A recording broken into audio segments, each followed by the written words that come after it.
Okay, we're back on the case after a little bit of rest. So interesting development here, which is we left off by, we compiled all the support players that we had from Tier 1, from Tier 2, from the top of Tier 3, and from the top of Collegiate, as well as we were trying to at least pull like the top solo queue player. Unfortunately, it turns out, and I should have remembered this, I actually feel like I knew this from before, that from Iron is Core JJ. You can see here on Core JJ's Leaguepedia that from Iron is Core JJ. That's one of the reasons why it's kind of important to, like we're doing here, even though it's a bit tedious, go through and paste like the Leaguepedia thing for every player here that we have. Because if we go through and we paste their Leaguepedia, then we'll get their op.gg. We can see their solo queue rank in LP, which I think is actually a rather important metric, even for competitive players, for gauging how good they are. And then we'll also find out, right, if there's, I think that's probably going to be the only overlap because it was a random solo queue account.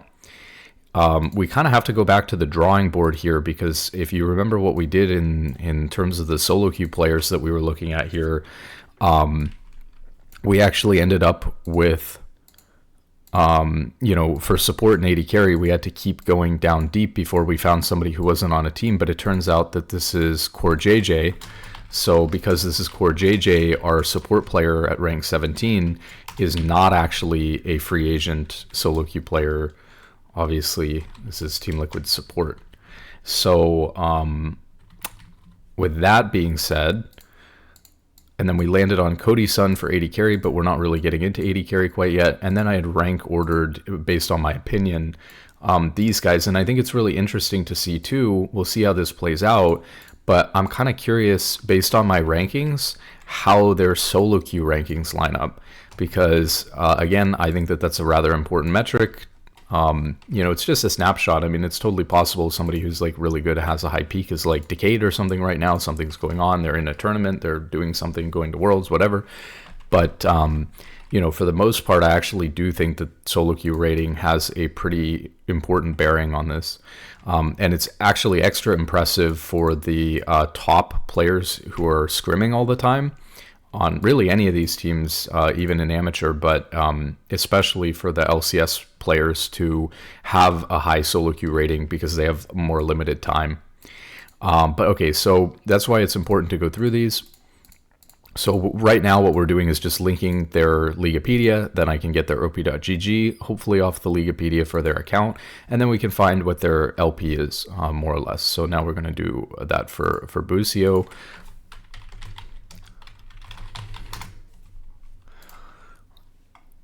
Okay, and Busio Jungle. Interesting. Is he playing jungle on here? Surely not, right? No. Okay, cool. So he's like 1.1. Isn't it interesting that, like, I didn't intentionally do this at all, but so far, and I kind of figured this might happen, they are lining up exactly in order of LP. So we'll see. I think that solo queue is like a little bit underrated actually when it comes to scouting players. I'm not saying that solo queue is everything. Obviously, you can have a player who's a little bit lower rated and is like able to contribute better in a team environment, or is like a better stage player than others. You could have players who are higher LP but like not able to contribute in a team environment, or maybe like their champion pool is limited, things like that, and that can be a problem, etc., etc. Another thing that we should talk about, sort of related to this as we go into Huhi here, is that, like, I'm wondering if I should put the achievements now while I'm pulling up the thing, but I don't really know what metric I want to use for that yet, so maybe we'll just save that for now. Huhi Benade, or these two different accounts? It might be two different accounts. Yeah. Hui is Masters. Is that actually him? I think this is him. I mean, this guy's playing AD carry. I'm not even sure that that's him.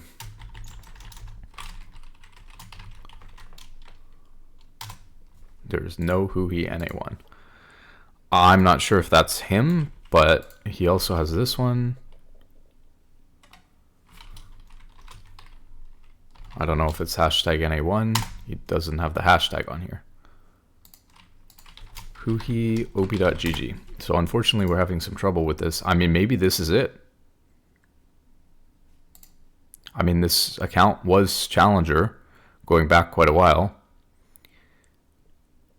And the season, as it wasn't Challenger, like being like D175 LP, D100 LP might line up with like World situation.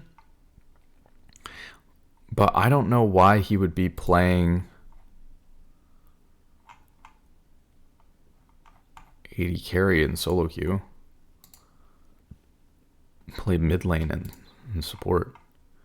Yeah, he used to be, back in the day, CLG's mid laner. I don't know that this is him. But I mean, we don't have anything to go off of anyways other than this. So I don't know.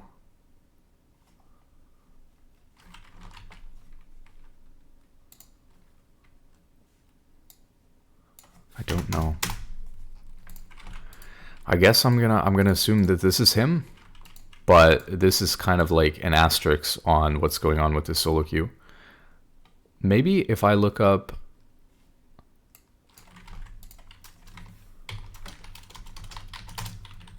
I wonder if I look up that username, like without the hashtag. I wonder if we get EU West. No results.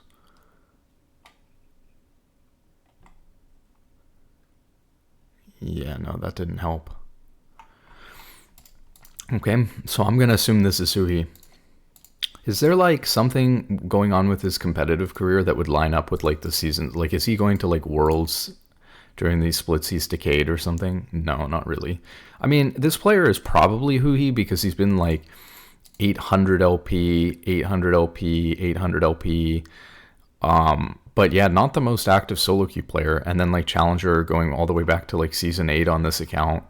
So I think this could definitely be him. But then it also begs the question, like, why is he playing AD carry? Like, this guy's mid lane support player. Maybe he feels like playing AD carry is good for his mechanics or something like that. Or I really don't know if this is even him. But so big asterisks on that one, but that's what we've got. Huhi ob.gg.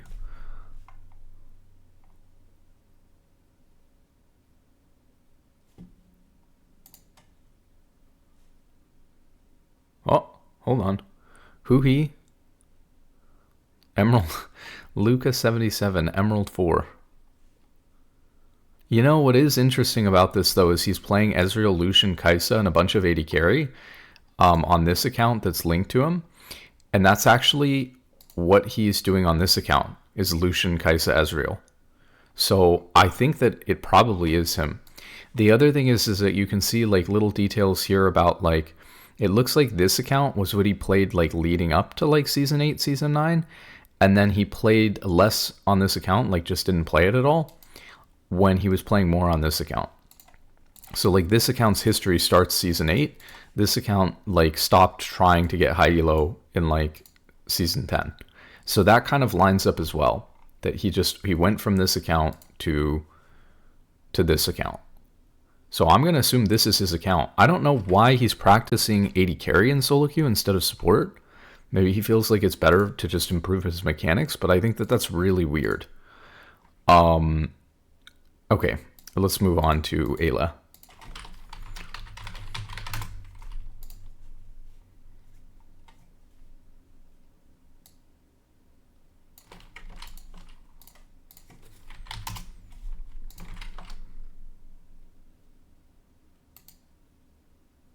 I mean, this can't be him. So it just says sleeping cat. We don't have a hashtag. He's got a bunch of different Korean accounts and EU account. Surprised we don't get a Oceanic ID either.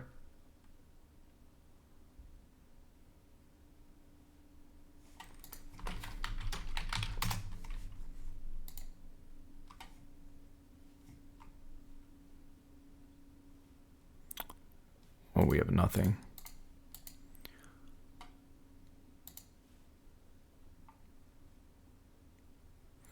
I mean, we can check his op.gg. They have nothing on 100 Thieves. Some organizations, by the way, like you can have like a op.gg that's harder to find, right? So like everyone knows that people do this. So like if you are really scared about like people scouting op.ggs and stuff like that, players will just have a secret account that they play on, and you're like not sure whether that player is already a player. You can kind of tell by champion pool and stuff like that, or like time of day that they play, weird stuff like that. So we can just check like these other IDs and see if maybe they're if there's anything going on with them here in NA.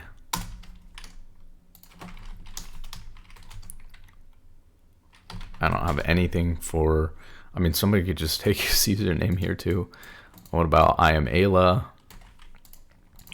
I mean, we might as well, I mean, to a certain extent, right? Maybe we should look up their Korean accounts.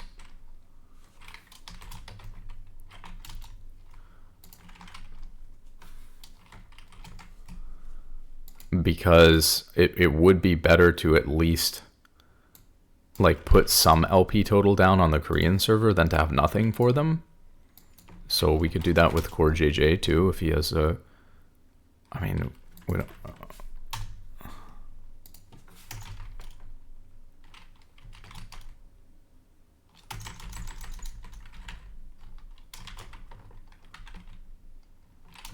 I don't have anything in Korea for 100 Ayla. What about I am Ayla?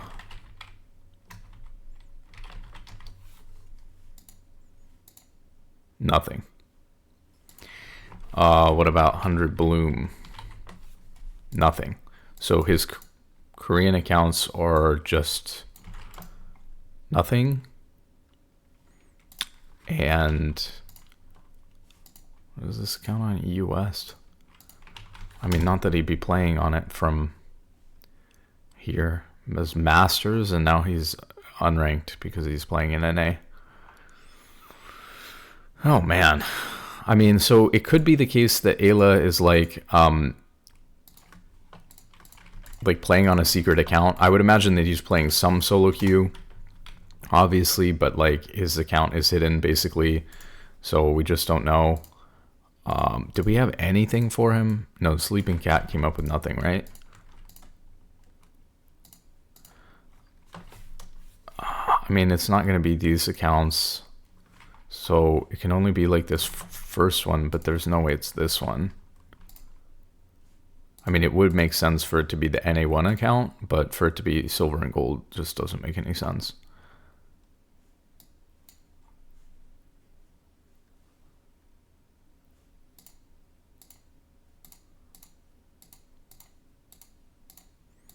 So he's probably just playing on some sort of secret account. I wonder too, like if I went to the leaderboards, maybe we just have the hashtag wrong, but op.gg should fill in the hashtag if something's up. And then as a last resort, we can try to check AI as well to see if it knows what is the username for Ayla.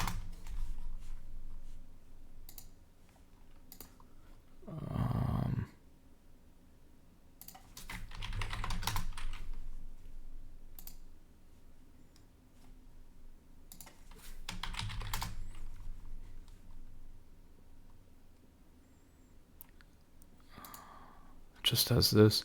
Oh, EG Ayla 1. He also previously used this. Oh, but that's going to be gone. Maybe Liquidpedia has a different username.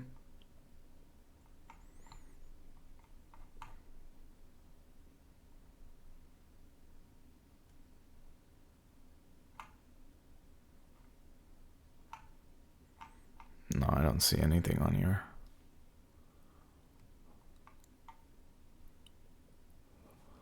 Do you think we could find his thing on Twitter?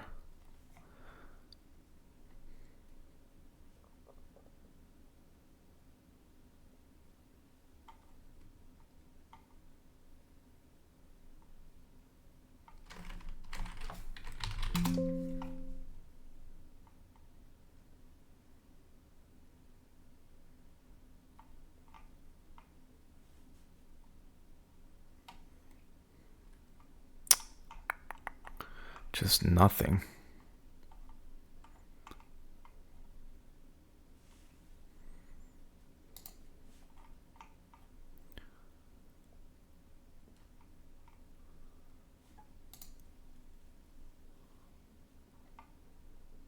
Smurf, Kaisa, Ezreal. His Twitch name, this was 6 years ago.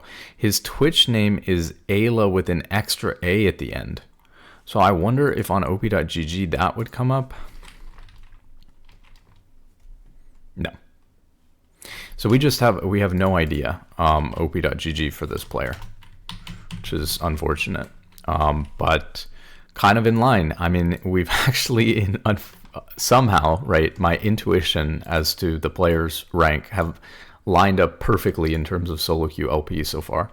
Although Hui's going to end up being a lot lower than some of these other guys, so we'll see. Okay, let's close the investigation into Ayla. That was way too much for one player. So now we're looking at Isles.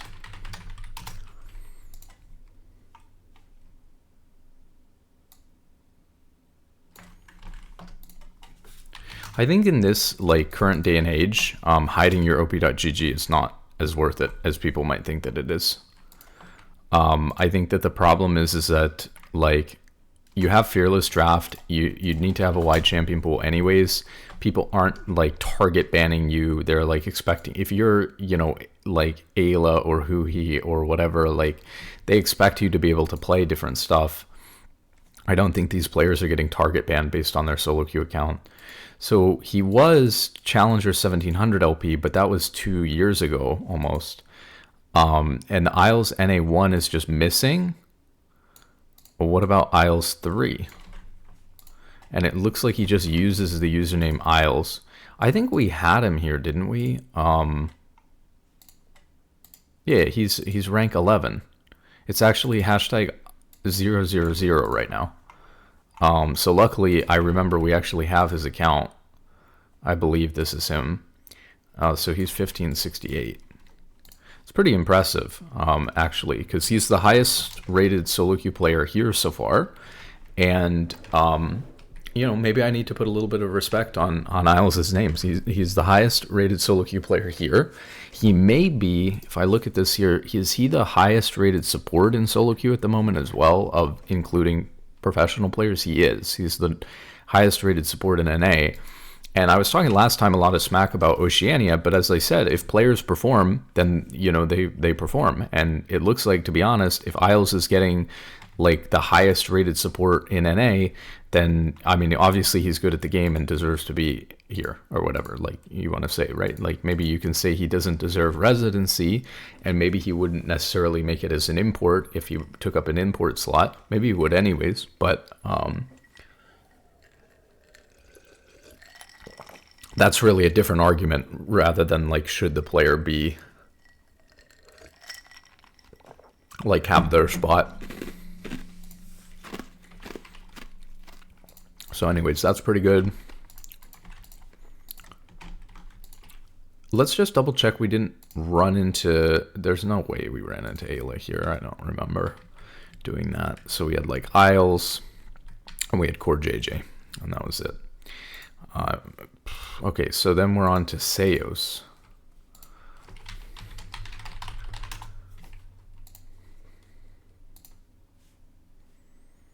I will say too, like I have a little bit of sympathy for a player who's like been playing on Brazil and now has like just recently come over to NA and maybe hasn't had time to grind his account to the levels that others have had over years.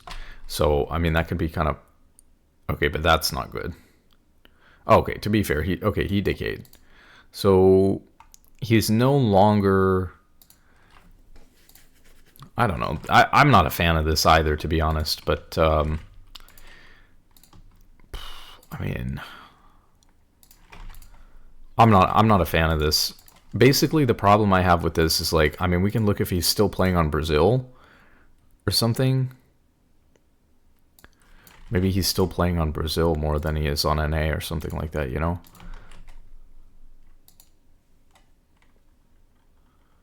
Now he's decayed there too.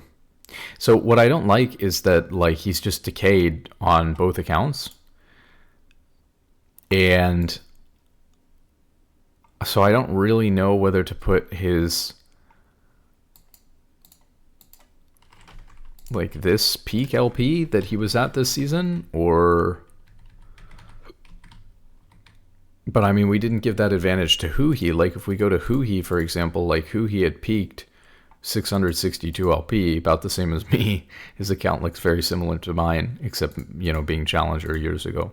So, like, his account this year, very similar to mine, I guess. Well, sort of, not really, except he's playing 80 carry instead of support as well. But anyways, like, we didn't give the benefit of the doubt and give Huhi higher LPs. So, I don't know. I just think that, like, even if he was able to reach 953 LP, I mean, we could put, like, D1 75 LP. I mean, we can put that, but in my mind, that's a negative, because I would say that a player who is, like, not... A player who's, like, not really taking solo queue that seriously at all, like, on either region. He was not, like, playing on his account in Brazil or anything like that. I mean, maybe he just walked away. When did Shopify get eliminated from Worlds? I'd like to know the date, because if like, he got eliminated from Worlds,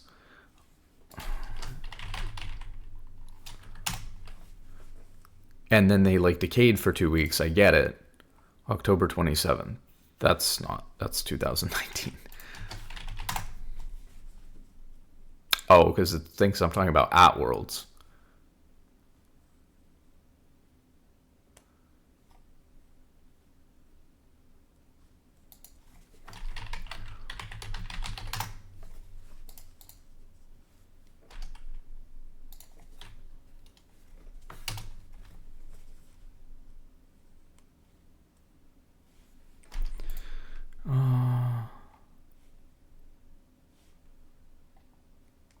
During the LTA playoffs.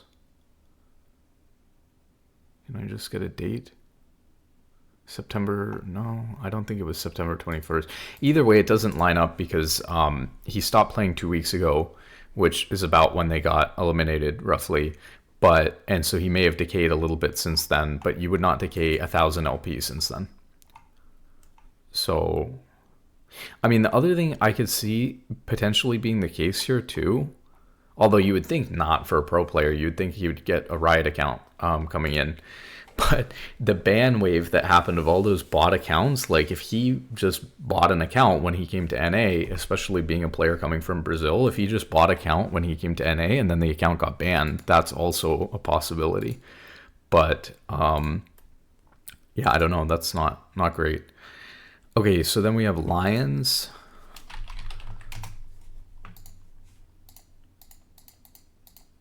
And his op.gg on NA is Gucci Gangs.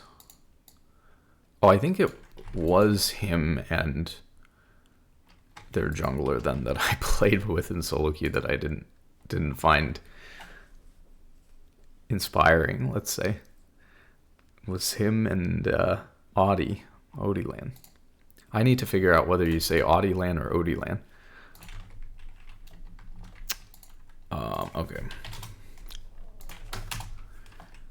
No result. Oh, we're still on Brazil, that's why. Diamond 1. So similar situation. He's playing 80 carry instead of support, even though he's a support player, and he's decayed from Challenger 1200 LP down to D1. But to be fair, like, Lion got eliminated way back a while ago. Like, they didn't even make it to playoffs, right? So I can sort of see, like, hey, it's the off season, right? Our team was eliminated. I decayed is what it is. Even then, I would say I'm still not a huge fan of that. Like I've said, I mean, maybe we could look at his account on Latin America North. He actually doesn't have one listed here. We maybe Google that,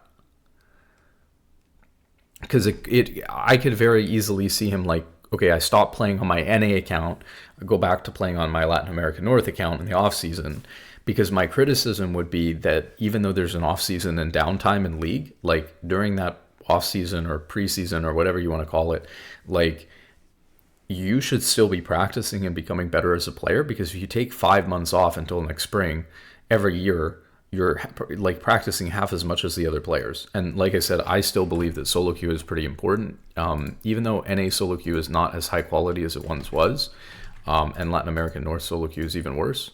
I mean, maybe we should look at like his Korean account. Like maybe these guys swung over to Korea as well to practice during the off season. So there's a lot of little details about that, right? Like if they went and boot camped in Korea or something as soon as they got eliminated, then that's like a really different story.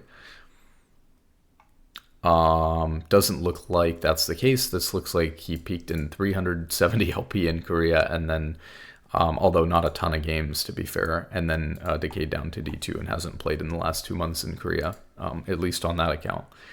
I would assume he went back to playing on his Latin American account, but I don't know why he would want to do that instead of playing in NA solo queue, but maybe. What is Lions LAN account for league?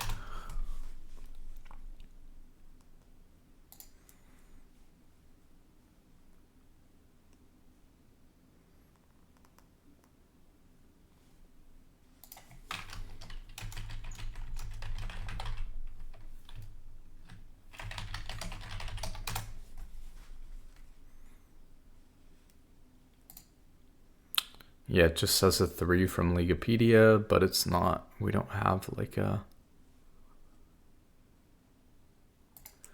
We might be able to see here since this came up. No. Tracking the pros, players. Maybe we can find information here. NA support. Right now we're looking at...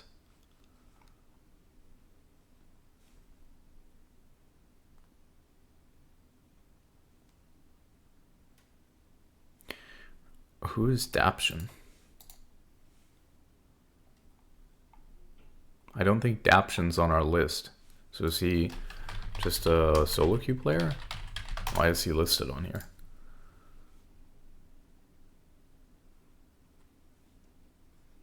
Conviction. Maybe he is on here. I'm really confused. Oh, he would have been, but he's no longer on Conviction. So now he's just not on a team. And he wasn't like top of solo queue, although we have to find another solo queue support for NA anyways, at some point. I don't know if he would meet that top one or not, but he might. Breezy, Sword. Is Sword on here? Why is Sword not on here?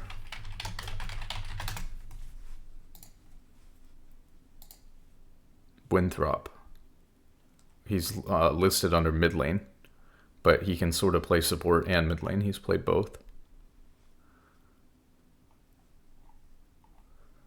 Yeah, so I mean, you could throw him in here, but I'm categorizing him in mid right now. I think Daption could definitely be thrown in here as like a really good solo queue player, but he would need to show up when we research solo queue players. What I'm looking for right now is Lions. It says he's Diamond 1. So that I think that this thing we were looking at before, the Gucci Gangs account, is just him. I think that's all we're going to get from Lions right now, which is D1 75 LP, decayed, and was Challenger 1254. Okay, then we have Zazel.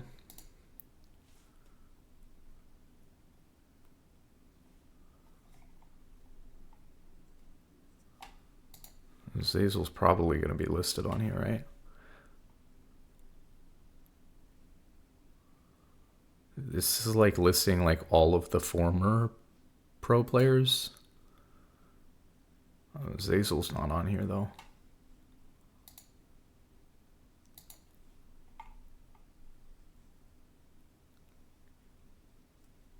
Lemonation holding it down in Plat 1. I gotta look at that real quick. What's going on with Lemonation? He's just played like a few games, right? Looks like Bjergsen in this picture. That's crazy, isn't it? What does it not list his op.gg? But it knows the rank. Huh. Oh, well, I don't care that much to look into that. Okay, so Zazel's not actually listed on here. I don't think I care to use this then. It just goes to their profile. I don't get any information from this site about like their actual op.gg, which is what I want. So we're on to Zazel.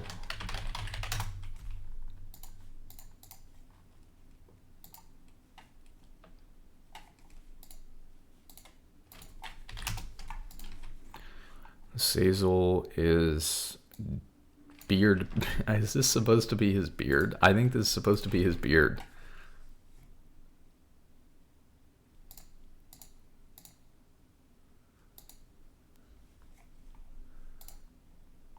Oh man, this is not great. What about his other account here?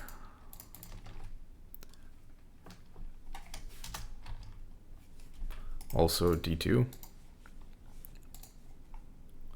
Yeah, this is both him. So he peaked GM 648 LP. And he's currently D2 on 2 accounts.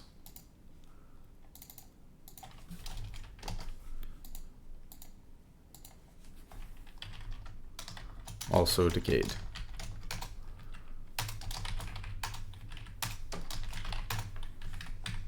I mean, you can see, like, going down the line, too, the fact that we even have to list, like, what their peak LP was, and the fact that they're just, like, letting their accounts decay and, like, not even practicing that much, unless it's on, like, a secret account or something. And that could be, right? Like I said, there's caveats here. We don't know if they're, like, you know, going into tournaments and stuff like that, worried about people scouting them and, like, wanting to play on a secret account or whatever. But, like, you would hope that they would be able to play on both the secret account and maintain like a public account at a high rank. Okay, Stunt, I actually think we had listed here. No, he was not one of the very tippy top solo queue players. So we got Stunt, Wikipedia.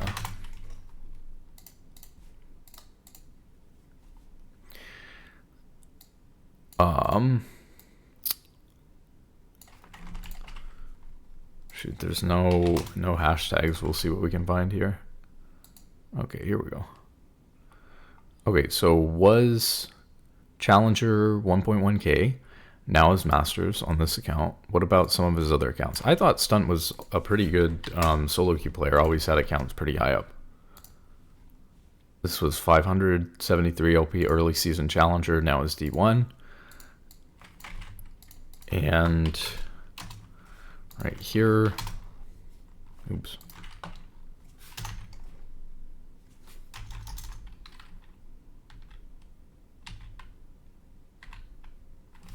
Looks like this account doesn't exist anymore. Maybe it got banned in the ban wave. So he peaked. So he's Masters 105 LP. And peaked Challenger peak.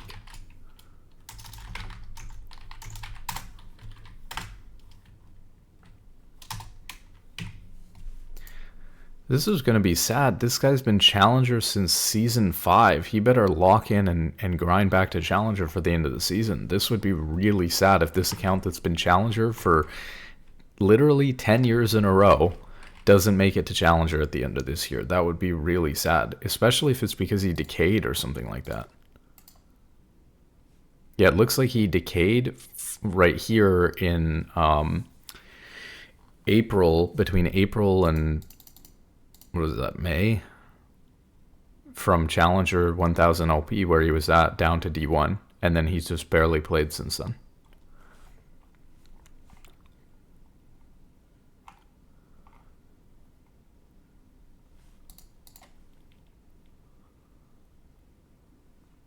Similar situation, though. You have to wonder, like, why did that happen? Okay, Ole.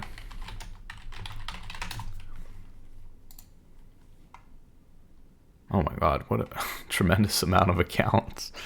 Holy moly, this guy's a grinder. We love to see it. I mean, I remember his Humble Diligent account, but is that the one that he's playing on? Taiwan.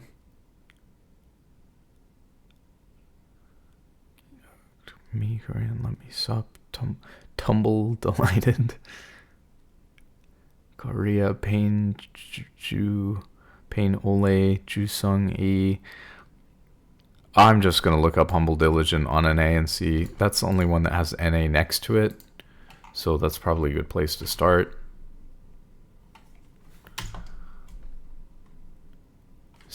This is not looking good.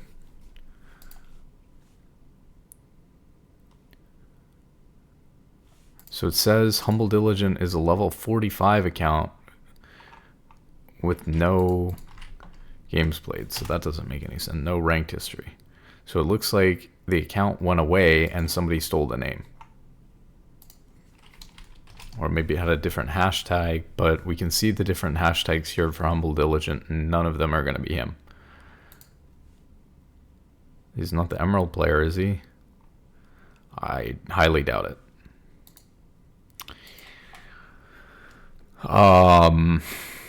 Okay, well, maybe he's playing in Korea then, because if he's not on a team at all right now, and he's trying to get onto a team, maybe a Korean climb would be the move.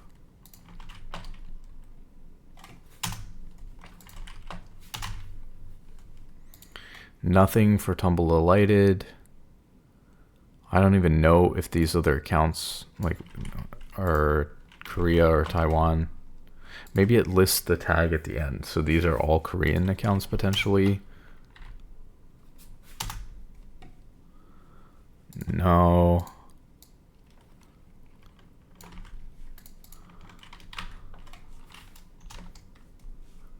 Nothing.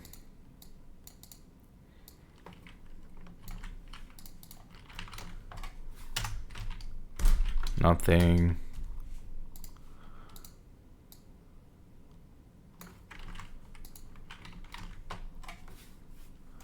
Nothing.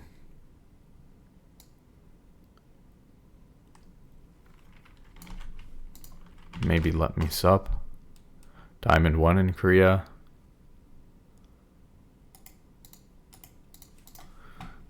This is Ole.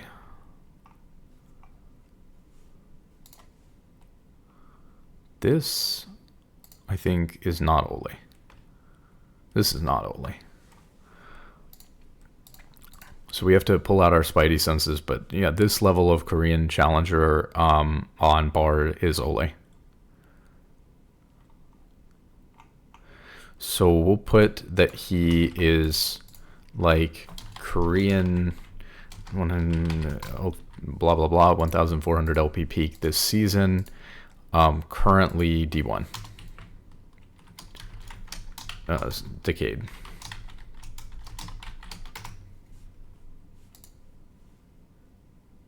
It's actually 45 LP, not that that matters.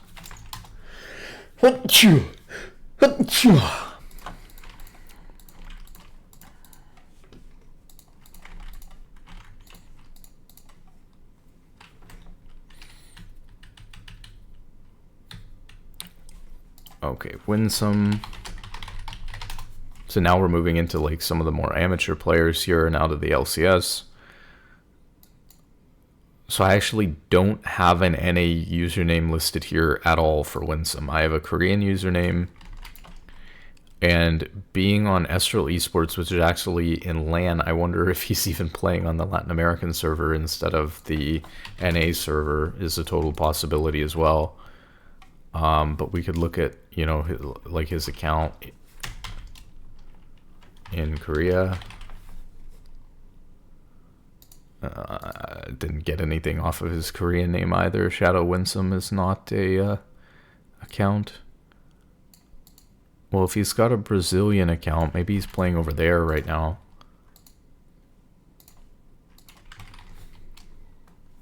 Diamond 2 was Master 54 LP in Brazil. Barely played any games on this account, though. It's hard to list it. I'd rather list that we don't know.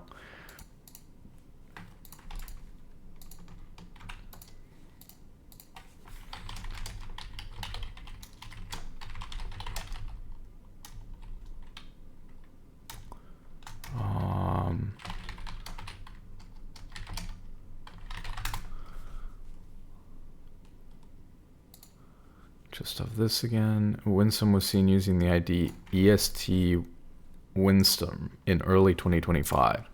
On what server?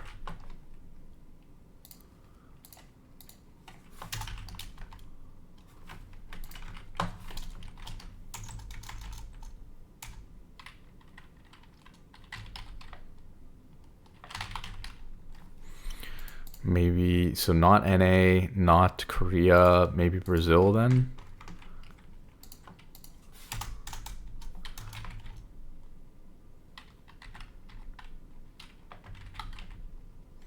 Not Brazil. What about Latin America North or Latin America South? No.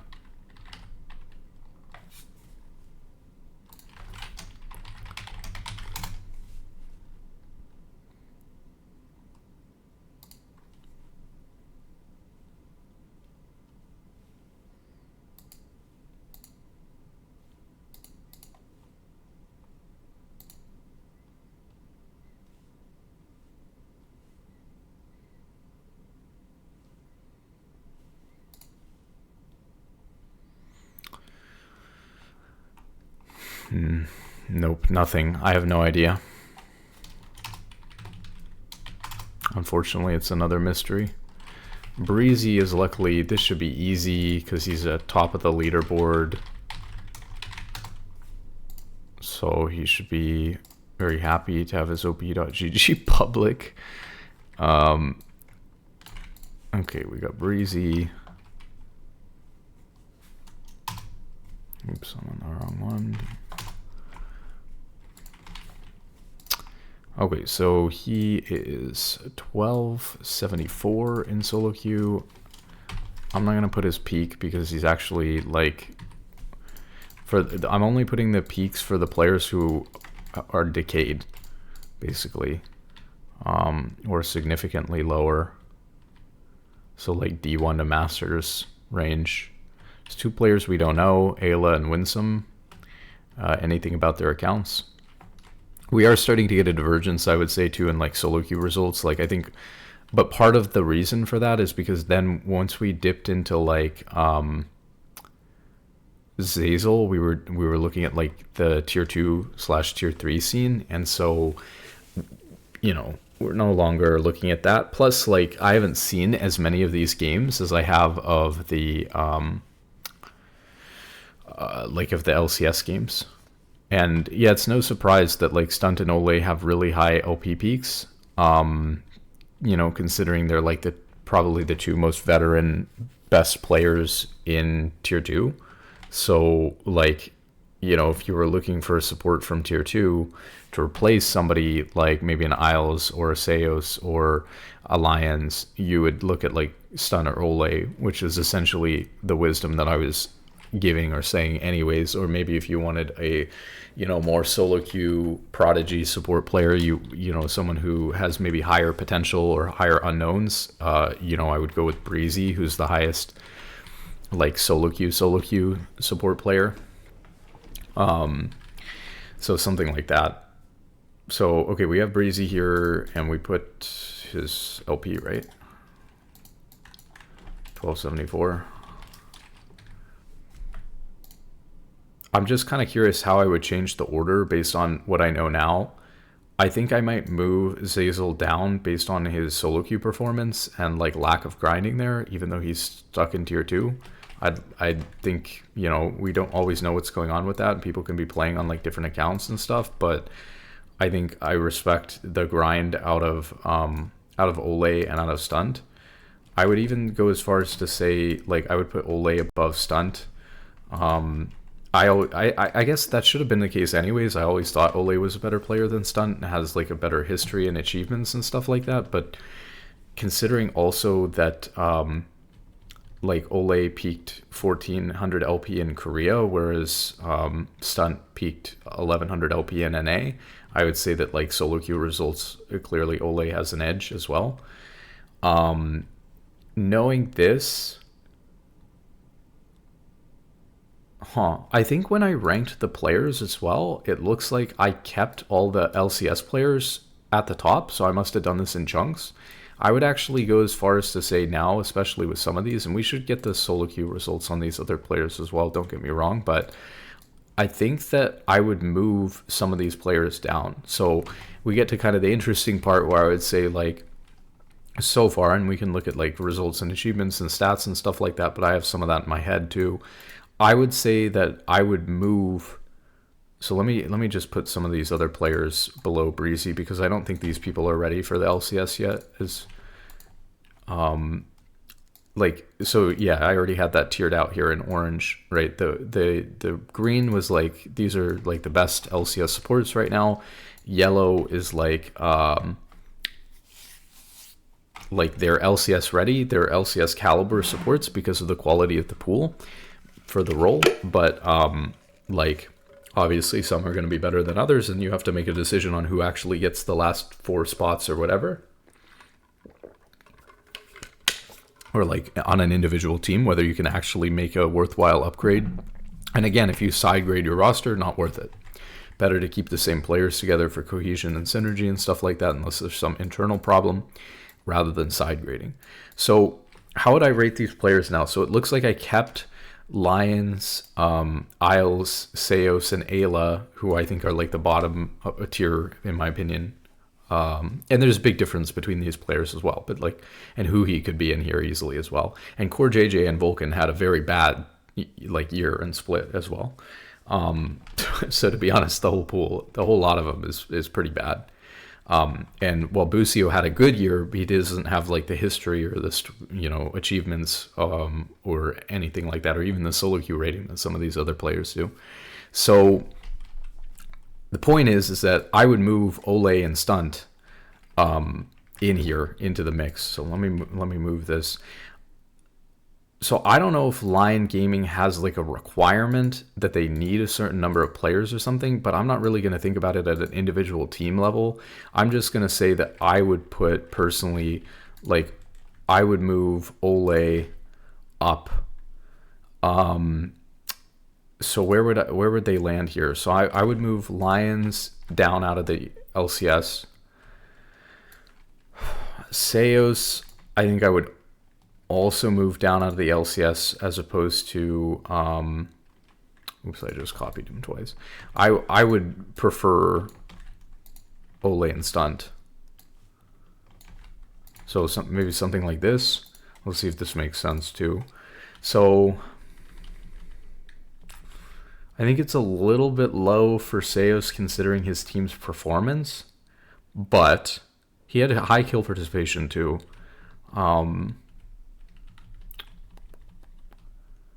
I mean, he's right on the borderline. It's kind of tough because I think that Ayla and Seos are the two. I mean, Lions is just no good, but he has like a regional thing going on with his team, right? So I would put, after Lions at the bottom of the LCS support tier, I would put Seos and Ayla, even though their teams finished second and third. And that's tough because you have to take results into account too. But again, it's not only the team's results, it's based on their gameplay, it's based on all the, like, their stats, it's based on what they're doing in solo queue. And it's really hard, but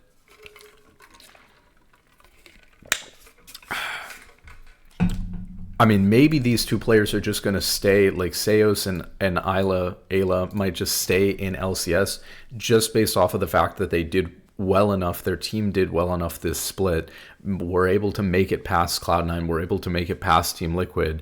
If they didn't and they were sitting, their results were fifth, which could have happened. Their solo queue is abysmal and their results and achievements weren't all that good.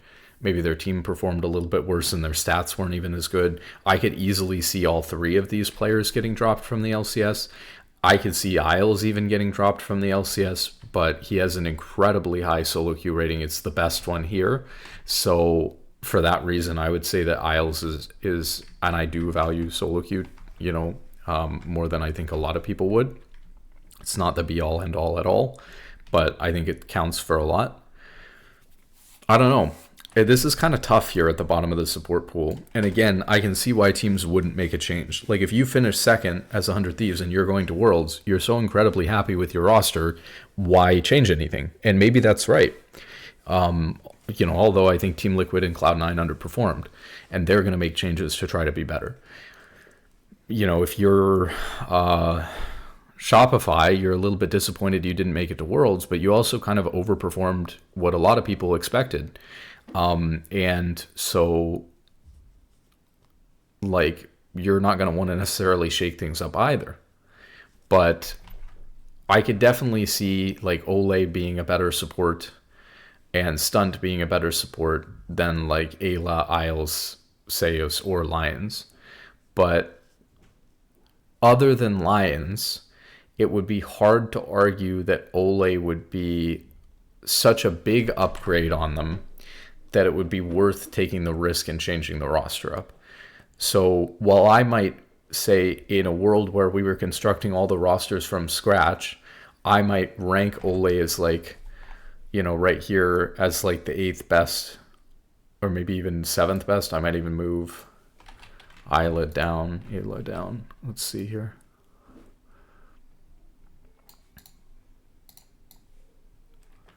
Yeah, I think I'm comfortable doing this. Yeah, I think I'm comfortable with the list like this, but this is just rating the players as individuals. It doesn't mean that if Ole is 1 or 2 players better, slightly better than Ayla, Seos, or Lions, that any of those teams are actually going to replace their support with him, because it's just too much of a side grade to disrupt the roster that much.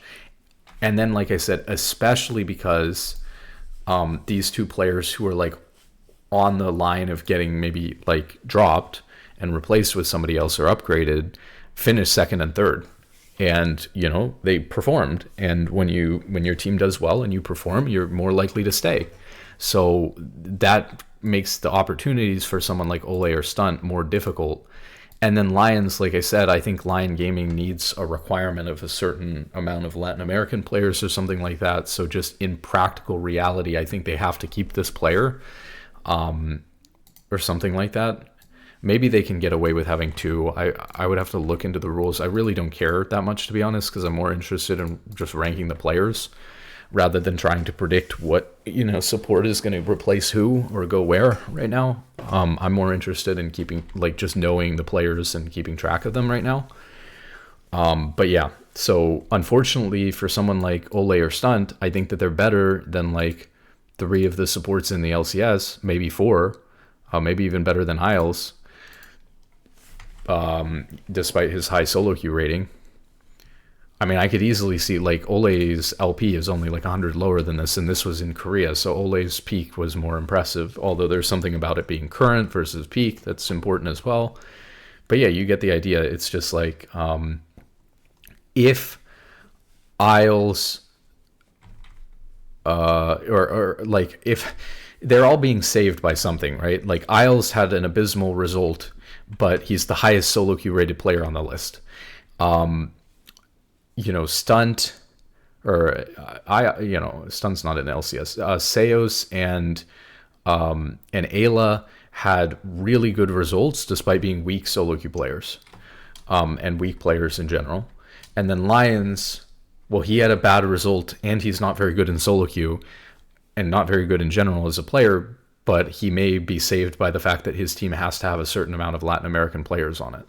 So for those reasons, like, there's just not opportunity out of replacing these four to say, okay, if Ole is the best player who's not currently on a team right now, who's a former pro in support that's played in NA, there's just not an opportunity here, I think, for a team to be willing to side grade to him. Same thing here. Like, even you could even argue that Ole is better than Huhi. Like, maybe I think there was question marks about Hui's OP.GG, so I think Hui can get higher than this in solo queue, but like also abysmal results, and abysmal LP and in solo queue. But that being said, Hui, like, if the LP was higher in solo queue because we just don't know about another account, and so instead of Masters 398 LP, he's actually obviously capable of hitting Challenger and much better, or has been practicing more. And also, Disguise finishing 6th was not good, but they actually had a better performance than people expected, because people expected them to be last place, and then they finished 3 places above that, or 2, depending on how you want to count it. So even they had a little bit of an overperformance, but yeah. I mean, do I want to move Ole up further? I think I do. I think I want to move Ole up further. I think I want to move Ole up above Huhi and Isles all the way to here. I think that as far as solo queue goes, I think that the 1443 LP is more impressive in Korea than 1568. I don't care that it's not super recent. Obviously, we know Ole is a good player and he's capable of hitting that. I think that when I think of Ole and I think of Huhi as like both long-term LCS players, I think that Ole has a better achievements record in history than Huhi, especially in support, since some of Huhi's time was in mid lane. So I actually don't even have a problem with putting Ole all the way up here. Now, would I move Huhi? I might move Isles above Huhi. They both had pretty abysmal finishes. Hui's was maybe a little bit better than expected for his team, how strong his team was. But Huhi's solo queue is really abysmal, and that's bothering me a lot. I would move Huhi back above Isles if there was like another solo queue count I just don't know about. Stunt. So Stunt is 1,000 LP peak on Conviction. And okay, so remind me what Convictions, what was their result? What happened with them? So they got second place in the NACL playoffs. Maybe they're yet to play. So they're playing in the promotion tournament, right? Oh, so they're still playing. So it's the LTA North for now, 2026 qualifier, or promotion tournament, I mean. So this is yet to happen. It's actually happening in like 4 days. So Conviction's not done yet. They're still playing. So imagine Conviction just knocks out Disguise and qualifies for LCS.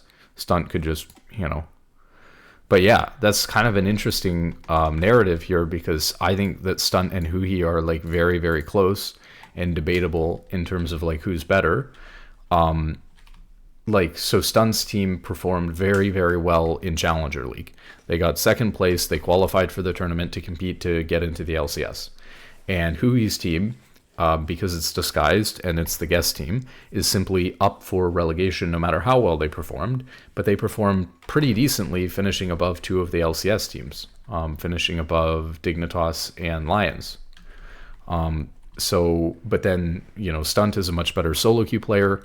Although frankly neither of them are like very good solo queue players right now, or like grinding a lot of solo queue. But yeah, so that's actually kind of cool, because as far as results and achievement, they're going to play each other probably here in a little bit. So that'd be cool to keep an eye on. And I think these games are coming up soon. And if you're not, like, if you're waiting for Worlds in like 2 weeks or something like that, believe these games are happening like October 4th and then on. Let me look it up real quick on LoL Esports. It's happening, this Saturday, October 4th at like 3 p.m. So Conviction will play versus the Latin American North team, EST, where's their guy? I think maybe we don't have them in there because we didn't consider the LRN players from Latin America North, unless they were NA residents. Although maybe they all have NA residency now again next year. So maybe I should have considered them. It'd be a lot more work to consider all of the Latin American North players though. But that's okay.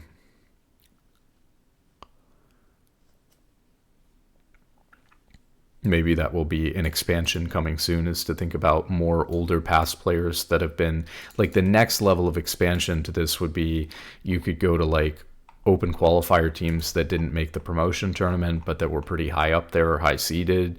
You could go to more collegiate teams that didn't just finish top 4 and see if there's players in college that are good. You could go to Latin American North and see if there's players there that have technically are going to have NA residency or be part of the same league and they're doing well or at the top of their league, not just the ones in the promotion tournament. Looks like we didn't even put the ones in the promotion tournament in, so you would at least start with those. So you can always look and find more players somewhere else. But the question is like how many of those players are going to make it into like the yellow or green tier here?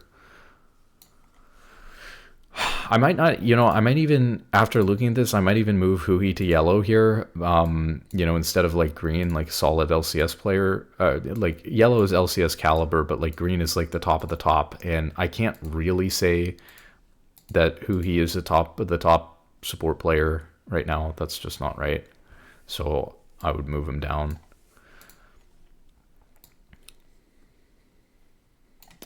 Okay, so we've got like Core JJ, Vulcan, Busio. Obviously, like I said, it's kind of tough because if you're going on the player overall or you're going on the player right now, needs to be determined. And if we're going right now, like Busio's probably doing a little bit better than Core JJ and Vulcan. Like even just in terms of raw gameplay and like prowess on the roll.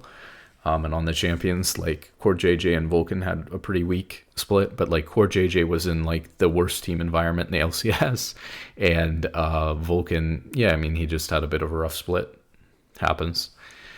But if we're going like again, I defined it last time as like who would I take next year if I was building a team or something, or like rating players going into 2026, and the reality is that. Like, just because a player like Vulcan underperformed for one split doesn't mean that I would want Busio over Vulcan if I was building a team from scratch or like rating players from scratch for 2026. Like based on, Busio's got a great career ahead of him. He's doing really well. If he keeps doing well like this and Vulcan keeps doing bad like this, he'll obviously just pass him after like a split or two. But for now, right, you would stick with what is the better player. That's just how I would view that. That's one of the reasons why Ole, even after being out of the LCS, probably retains such a high rating from me. But yeah, Core JJ, Vulcan, Busio, Ole, Isles, Huhi, Stunt. Then I have Ayla, Seos, and Lions. I think that I'm good with that. So that is all of the LCS players currently, plus Ole and Stunt are two players that I think are good enough that they should be rated higher than players that are currently in the LCS. With Stunt potentially being able to promote to the LCS and knock out Disguised with Conviction, although that's probably not going to happen because first off, they're not the best academy team. They were the second best, and secondly, they like Disguised was doing pretty well, so I don't think Disguised will get relegated to any of these teams, but you never know.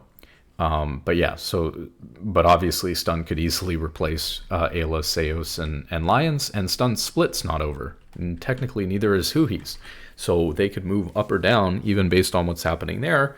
And that might be something that's worth watching while I'm paying attention to this stuff and these like players who are on the line of LCS and not right now, especially because there's nothing else on until Worlds anyways, like I said. So you have that going on this weekend, the 4th, the 5th, and then the 6th somebody will play versus Disguised, and then the 7th and the 8th, and then the 9th, and then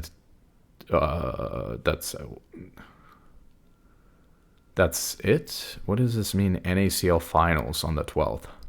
Is that part of this, or is that not? Is like the promotion finals? Because the NACL finals already happened, right? Isn't that what Conviction got second place versus Luminosity? So I don't know. On the border, right? Like, well, we can think about it. Would I move Zazel, Winsome, or Breezy up above like Ayla? I think it's hard to justify. Well, or is it? I might throw Zazel into the mix, and I might throw Breezy into the mix too. Winsome, it would be really helpful if I had his op.gg, but I don't have his op.gg. Oh, Winsome is playing on LAN. He was one of the NA players on one of those teams. Is Winsome on one of the teams that's competing in this tournament? Is he on Estral? Yeah, he is. He was a sport for Estral. So his split's not over either, right? He's also going to be involved in this. And so is Zazel. So it's going to be very interesting because we're going to see Zazel, Winsome, and Stunt, and Huhi. These 4 supports are all playing in this tournament. Anybody else here? I don't know who Ichiwin is, nor do I care. Okay, no offense. There's 5 teams, and those are 4, and then we have Ichiwin from Colombia. Called this Venezuela yesterday. My bad. Okay, so yeah, I don't think they're playing League in Venezuela. If they do, it's to make $3 an hour ELO boosting. It is what it is. So, let's see. Yeah, so Zazel, Winsome, and Breezy. And you know what's interesting too? Okay, yeah, so we have these players are all playing in that tournament. They all got rated high enough that there could be potentially LCS caliber, which makes sense because they're all playing in the promotion tournament. Just my thoughts here.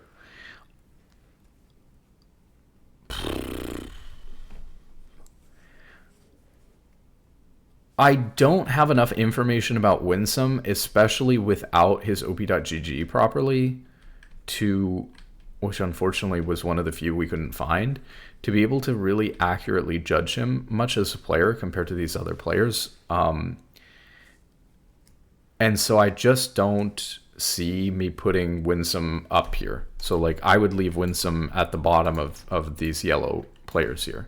So then you have Zazel and Breezy, and Zazel and Breezy are like 2 very different players in terms of what their history is, which is Breezy is a player who's never gotten a chance to play like professionally before, but is like the best solo queue support player who's not played professionally before in NA, I would say.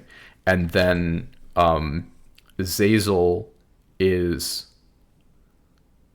like someone who's performing quite poorly in solo queue right now, or like not playing enough solo queue or putting any emphasis on it, and yet he has a really strong competitive history in professional, like not super strong, but like strong enough that it's better than like a Ayla or a Seos or a Lions. So would I consider putting Zazel and Breezy above like Ayla, Seos, and Lions? I think that they're better players than those players, so I'm going to do it, but I think that I would never, ever in a million years, if I was the team that had Ayla or Seos on the team, or maybe even Lions, I don't think I would ever actually replace them because it's such a side upgrade to potentially even backfiring that I would never actually just decide to replace these players like this. Again, especially because of the performance results, right?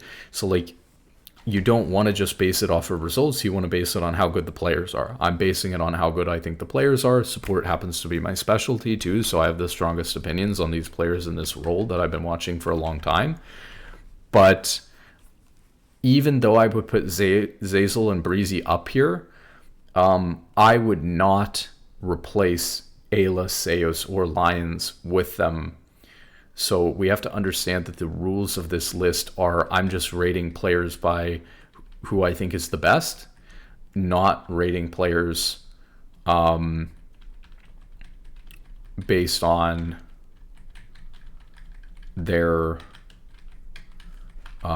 like whether I would replace them, because, you know, so it's not like, oh, if your guy is number 11 and this guy's number 10, you're going to replace him for it. I wouldn't do that if I was a team. So understanding like the rules of the list here and how we're looking at this, and then Winsome at the bottom, I could still see some adjustment being done to this as well. For example, like, I'm fine with the top, right? I'm fine with Cord JJ, then Vulcan, then Busio. Obviously, like I said, if Cord JJ and Vulcan keep underperforming, Busio can go to number 1. I have no problem with that. But I don't think Busio has the results and achievement or the solo queue standing right now to like compete with these two. Then I would put Ole. It's a shame that he's not on a team. Again, I think when you look at the reality of the situation with a player like Ole, you have to ask yourself what I was asking before, which is, are teams just not trying to pay the money to win? Like, are teams just not willing to pay Ole what he wants to get onto a team? Or like, he's being, maybe behind the scenes, he's being picky about only wanting to play for a team that is willing to try to win and go to Worlds. And so he's not playing. Maybe he's looking at other regions and stuff like that as well behind the scenes, and it's just not linking up. But for whatever reason, teams aren't willing to dish out the dough for Ole, and so he's sidelined even though he's really good. Isles could be a little bit lower here. Pretty abysmal result and achievement, but very high solo queue rating. So without diving into film, I would say that Isles is probably like a player that is pretty decent, and his team is scuffed. As far as Huhi is like not the best player, but like very decent, very good. And his team's performance was maybe a little bit better than expected, but like, unless he has a hidden solo queue account that's not this Masters account, this Masters 80 carry shenanigans has got to stop, and it's ridiculous. So I don't like that out of him at all. Stunt, player who's obviously played professionally before a while ago. His team is one of the 2 teams that's qualified for the promotion tournament into the LCS against Disguised to play them. His season's not over, so, you know, if he were to like beat Disguised and qualify for the LCS or something like that, you could maybe see him move above Huhi, or maybe even above Huhi and Isles. You know, he has a pretty decent peak this season in solo queue, but I don't like that he's like currently in Masters. Like to see him, especially with that coming up, like practicing more. But again, there's a lot of reasons why that could be. It could totally be the case that going into this tournament that he wants a secret practice account, and so his account decayed, and he is fully focused on a secret practice account that we will never know. And so I'm kind of going off of his peak as well. So he seems like a very highly rated support player for solo queue, and, you know, a pretty high, you know, performance from his team in tier 2. So he's obviously one of the better tier 2 players. Then we have like Zazel, who was on the number 1 tier 2 team. And also his season's not over, very similar to Stunt. His solo queue is just too abysmal to put him higher. And then Breezy on Supernova did not qualify for the promotion tournament. I think they finished like 4th in Challenger League, but Breezy is the highest rated support player in solo queue who's not on one of these mainstay teams. So I would say that he's like one of the biggest potential players. Like Zazel and Stunt have been playing for years and years and years, for a long time. So I'd say Breezy has more room to grow and more potential as a player than than Zazel or Stunt. Yet you can see out of respect and out of their achievements and experience, I put Zazel and Stunt above him. But Breezy is good enough that if a team wanted to take a risk or a chance on a solo queue player, he is your number one prospect out of solo queue, who's like not on a team that's still competing right now for LCS. Like, this is the guy you would pick up out of solo queue, no question. Then you have like Ayla and Seos, who, like, I don't think are very good players straight up, yet they simply performed well this split with their teams. But I don't think the reason why Shopify or 100 Thieves is good is because of Ayla or because of Seos. That's just my opinion. Lions is like... again, I think that Lions is in the LCS because maybe there's some weird rule about like Lion Gaming needing to compete with, a certain number of players from a certain country, or something weird like this, and so he's got like some residency moat protecting him, but not great. Although, to be fair, like, he peaked 1,200 LP in a solo queue, which is better than a lot of players this year on this list, so that's not the end of the world, and so that's somewhat respectable. And it's not like he's on the best team either. Like, if he was on a better team, if you threw Lions, I don't think Lions is much worse than Seos or Ayla. So if you threw him onto, maybe I'm wrong about that, I'd have to watch more of him, but maybe if you threw him onto 100 Thieves or Shopify, which you shouldn't do if you're those teams, but maybe in a hypothetical, if he was on those teams, he would have been performing fine. Maybe, he would look better as a player if he was on one of those better teams. Then you have Winsome, who is playing on... he's an NA resident from America, but he's playing on one of the Latin American North teams that's participating in this promotion tournament into the LCS versus Disguise. So again, his season isn't over. I would like to have information about... So we have two problems with this player, a lot of unknowns. One is I don't have any information about his solo queue. And the second problem is that his team rank is ranked 26th, but the only reason why it's ranked 26th is because I don't know how good the Latin American North teams are, like the top one and the top two Latin American North teams are, compared to the tier 2 challenger teams like Luminosity and Conviction. So we will see that when this tournament happens, because they're going to play each other. So, for example, Huhi and Conviction are just going to play against Winsome and LRN. And I think if we go back, Winsome did play competitively in the LCS before, right? For FlyQuest. Yeah. And a little bit like Cloud9 here. So, yeah.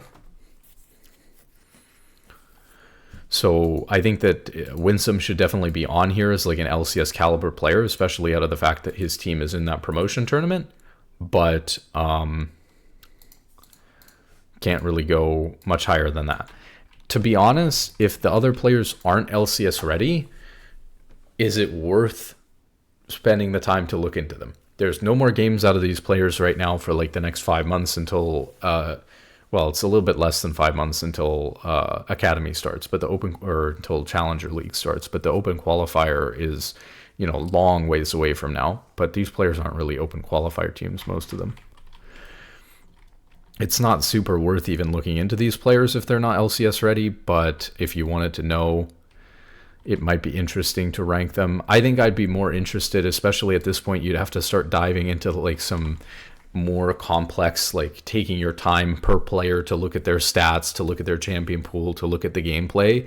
I think that I'd rather spend more time focusing on these 14 rather than spending time trying to figure out whether Rovex is better than Mixture or Zico or whatever. Like, obviously these players could move up or down here. And they're just ranked right now basically based on their team's performance, which is only a partial indicator of how good they are as a player. And so you could easily have Kim down as like actually, one of the better players here.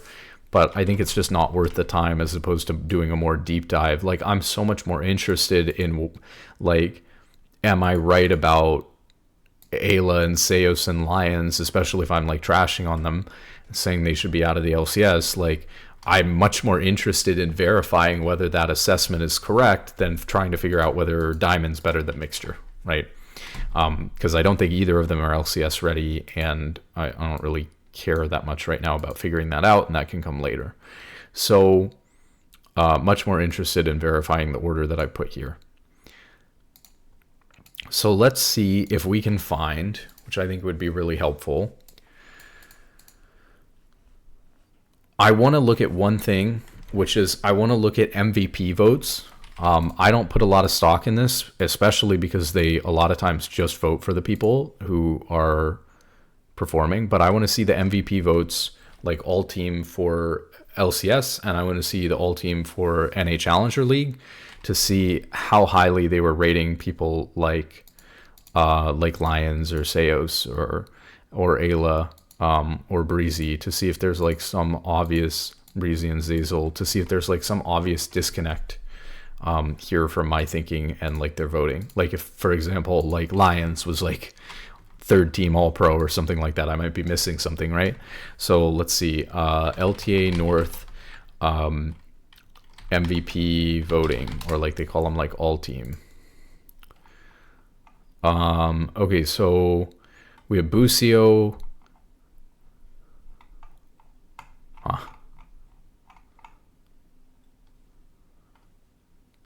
Vulcan and Ayla. Yeah, I think I'm comfortable with where I'm at. I think that they're putting Ayla higher than he should be. I mean, maybe he shouldn't be as low as he should be, if that's the opinion there. But I think that they're putting Ayla higher than he should be because of his team's second place finish. But it would definitely be worth looking at some of these. And we can look at some of these right when we get into the VOD. Like, for example, we can just watch very easily a snippet of Ayla playing versus... well, okay, so we can't see Ayla playing versus Supernova or Luminosity or Conviction because these are all tier 3. So we don't have any of Ayla playing versus any of these 3 players. We do have Ayla playing versus Huhi and Isles. And so we could watch those. So it would be like a really good game to watch. Like, I'd be curious in watching for Ayla 100 Thieves versus Dig and DSG. That would be like something I'd be really interested in watching, and I might heavily change my opinion based on watching that to rate him higher based on the gameplay, if we can see that. And then, okay, so that's kind of interesting. So Ayla would be the, like maybe I misjudged here. And then let's look at the LTA, or it's NACL all team voting.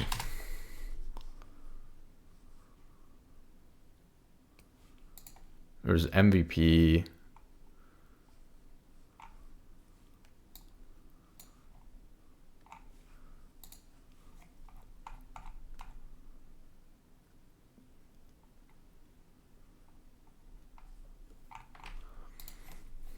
NACL 2025. Let's just see if we can get to it through here. So there were playoff MVPs, which were Tomio, Viper, Dardoch, Insanity, and Kryra. Were these like jungle, bot lane, jungle, mid lane, jungle, top lane, mid, bot lane,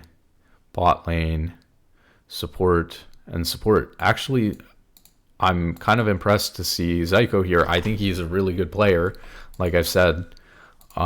So that makes me consider, like, is Zyko LCS ready if he was like winning MVP standing? So how did this work? Times, it's like MVP in one game or something like that. What does that mean? Well,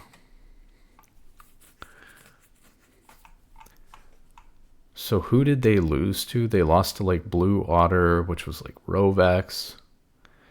And they lost to Dorado, which was like Mixture. Yeah, I'm just not that interested in sussing out whether Zyko is really good or not. I know he's a great solo queue player when I play against him. His pike is just scary. But we talked about his pike last time. But yeah, he didn't play directly versus Zazel or anything like that. Like, I'd like to be able to compare him to like a Zazel or a Breezy, so that I can see like whether he stacks up with the players in this tier. And I could maybe move him into yellow.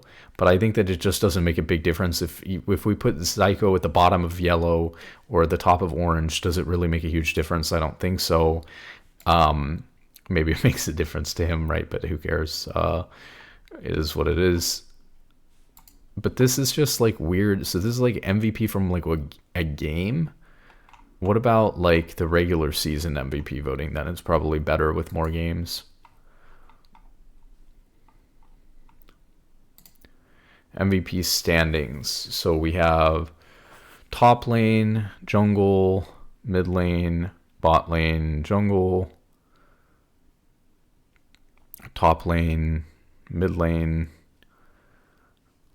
top lane, mid lane, bot lane, jungle, mid lane, bot lane. I mean, this is a problem. If these are like individual game MVPs, then like support gets MVP so little that there's just nothing to be gleaned from this. And now we're down into like one game. Like, okay, so their Rovex got one as well. Okay, so here's the all-pro teams. I'm way more interested in the all-pro teams. So we have Zazel, Breezy, and Zyko. And we had Zazel and Breezy. And then we had Stunt.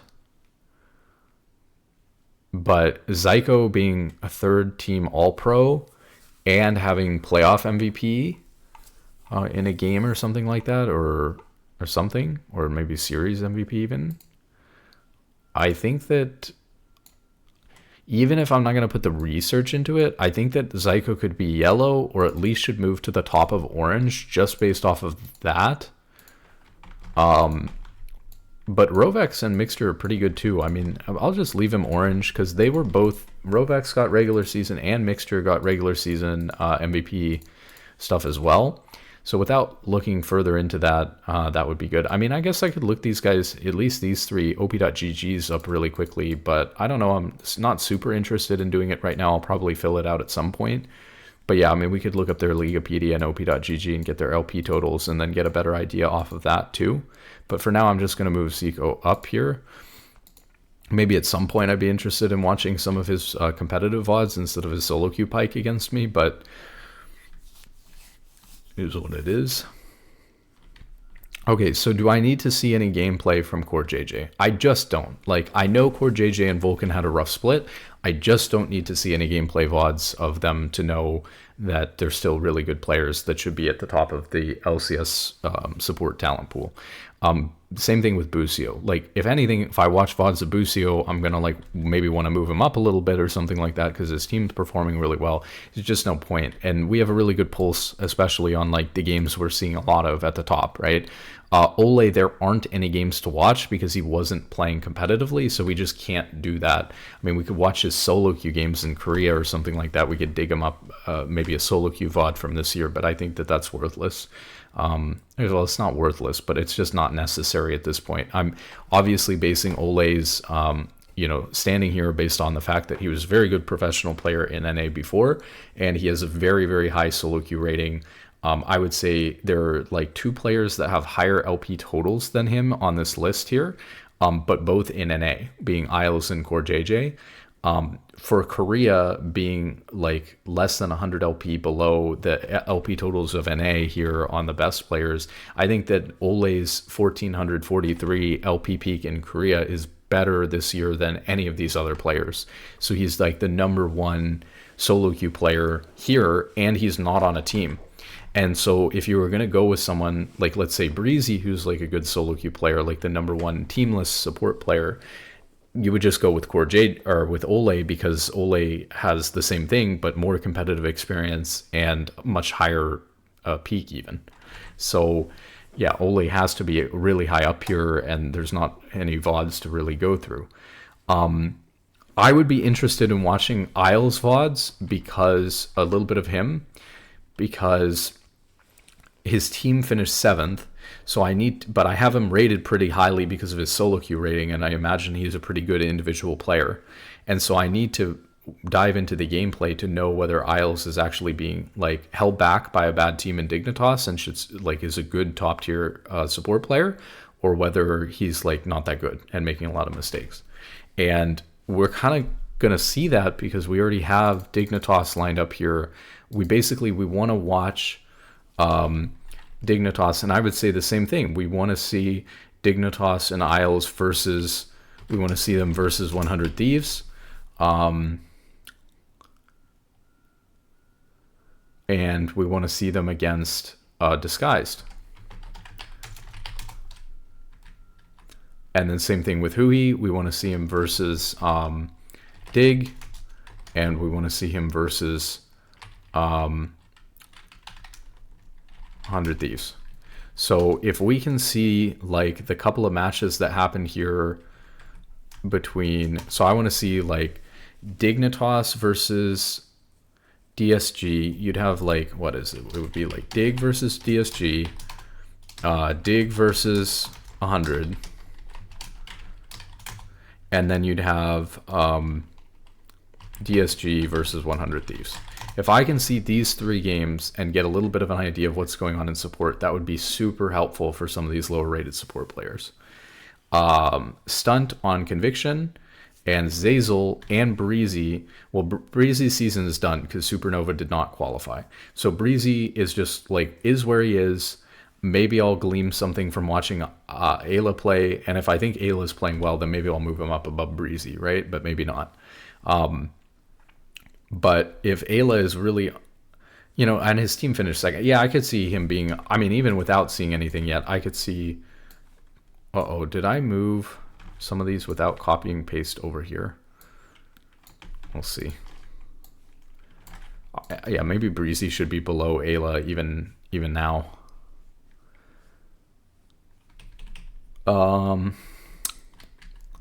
Yeah, so there's just nothing to see from Breezy because, I guess we could watch Supernova play versus I could watch him play versus Zazel and Stunt, but I don't think that there's a huge point in doing that. Yeah, I guess I would be interested in him versus LG and CNV. I think we looked at that. Maybe they didn't play or something. They lost to Blue Otter and somebody else or something. So let me see if that even happened. But there were probably regular season games between them. I think we just looked at this. So in the split 2 playoffs, Breezy's team, which is I'm blanking. Supernova lost versus Rovex's team, and then they beat Citadel, which had Diamond, and then they beat Dorado, which had Mixture, and then they lost to Blue Otter again with Rovex. So he never played. These matches don't exist except for maybe regular season. So there weren't any playoff matches between these teams, between Zazel and Breezy or Stunt and Breezy. There were no playoff series. So that's actually really unfortunate for him as a player, because if he had gotten to, although if they were losing to people who weren't even them, then that's not great, right? But you almost want to showcase yourself as a player if you're playing at this level, right, at tier 2. So it's you would want the opportunity very badly as Breezy trying to move into LCS out of solo queue. You would really want to play against Zazel and play against Stunt and show that you're, really high up there. And to not get the opportunity to do that in playoffs just kind of sucks. So let's see here. During the regular season, they would have played each other, right? So we're looking for Supernova games versus LG and Conviction. So I assume they all played each other. So let's just start with looking for Supernova versus Dorado, Supernova versus LG. Supernova actually won, so he won versus Zazel here. And then Conviction, we're looking again for Supernova versus Conviction.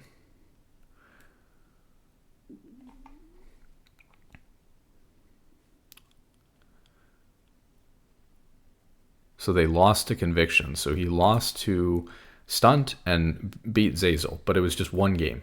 But yeah, I mean, those would be worth looking at, I suppose. And then really, I'm actually not so interested for Stunt and Zazel in seeing them versus Breezy. I'm more interested in seeing them in the upcoming games versus DSG. So like upcoming versus DSG is like where the interest is in determining whether these players are good. And yeah, for Winsome as well, like all of his upcoming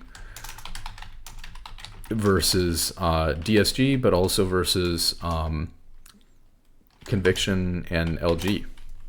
So those are kind of the ones where you would be able to look at these bottom players and tell. For Seos and Shopify, I'd want to see Seos versus... I mean, I don't want to waste my time. So the problem is I actually don't even necessarily want to rewatch like a series between Seos and like, Busio or Seos or Vulcan or Seos or Core JJ. It might just be so one-sided in bot lane that it's a waste of my time to watch. And I'd be better off judging him as a player by watching Seos versus some of these like lower rated LCS players that he played against, like Seos versus Lions or Seos versus Huhi or Seos versus Isles. I think that those games are more his speed, and you can tell then whether he's actually better than those guys or worse than them or at the same level, rather than just saying, okay, we know he's worse than Core JJ. Because if we start at the top of the list and we say, okay, he's worse than Core JJ, okay, he's worse than Vulcan, okay, he's worse than Busio, then we're just going to have to watch so many games, it's not worth the time, right? So we want to, I guess I'd be interested, if anything, in Seos versus DSG, Dig, DSG, and Lions would be like the ones that would be interesting. And then same thing with I call them Lions, it's the team is Lion. And then for Lions and Lion Gaming, I'd be interested in them versus probably the same teams, right? Like Dig, bottom of the barrel teams, Dig, DSG. Dignitas, DSG, yeah. So those would be like important matches to watch. And I'd say that like the big three matches to watch to start with would be Dig versus DSG, Dig versus 100 Thieves, DSG versus 100 Thieves. The other thing is, did these matches happen? Because it was a really weird regular season. So LTA North 2025 split 2. This is not right. LRS. Oops. Oh yeah. I keep clicking that when this happens. It's so annoying. Okay, so during the regular seasons, or it's split 3.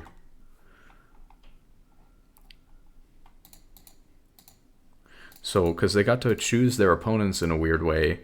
So I want to see that they actually... Okay, there's a playoff series as well are included in here. So,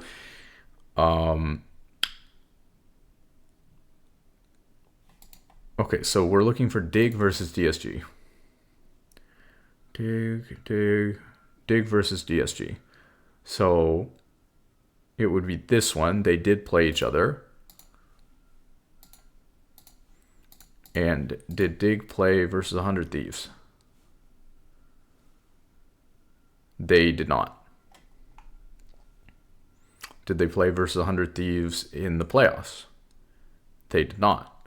They did play against Disguised again, though. So Disguised went 5-2 versus Dignitas.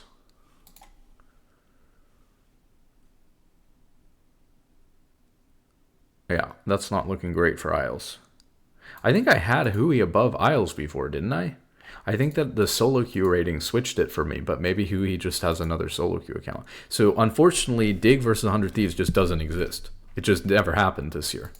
So when we say that we want Dig versus, which is Isles versus 100 Thieves, that just doesn't exist. So it's just versus DSG. This is the only way to compare.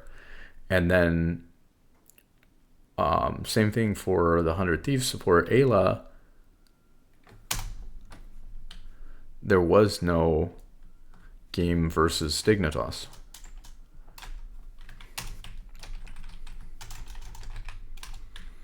So then that leaves DSG versus 100 Thieves. Skies versus 100 Thieves. So did that happen?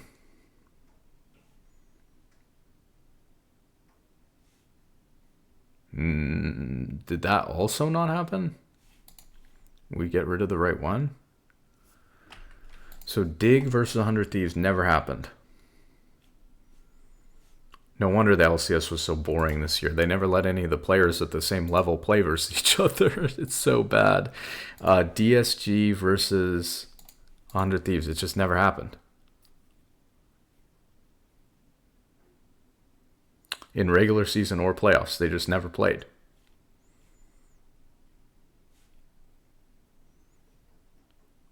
What a disaster. Yeah, they just never played. So this didn't happen either. So DSG versus 100 Thieves never happened, which means that wanting to compare Ayla is impossible because he never played versus... He has no solo queue account. He didn't play versus Dignitas or DSG ever.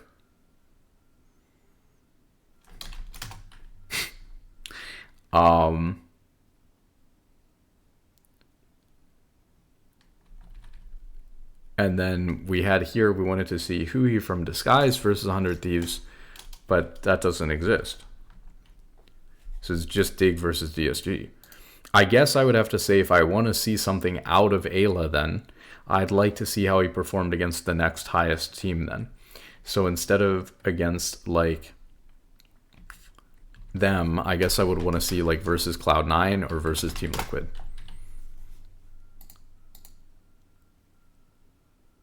And then I'd have to just kind of go based on, oh, well, Cloud9's better than these guys and their support's better than these guys. And like, how well is he playing versus them? So the main one to see, to knock it out of the way, would be, obviously we have upcoming matches, which are pretty interesting. So we don't need to do anything with that. So let me just like put these in green. So then we'd have the Dignitas versus Disguised and Dignitas versus Disguised. So that would be this right here. And then we'd have to watch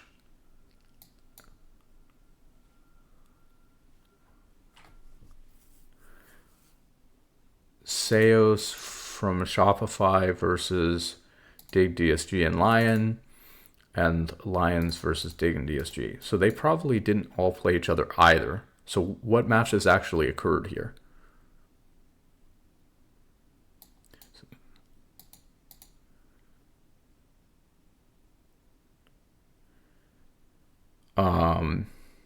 Okay, so let's look at who Lions played. Lions played Cloud9, then Team Liquid, then FlyQuest, then 100 Thieves. Again, did Lions... So Lions just never played... And this was the series in playoffs already. So Lion just never played Dig or DSG. Yeah. So who's the weakest opponent they played? Again, Cloud9 and Team Liquid? Or 100 Thieves? Cloud9, Team Liquid, 100 Thieves.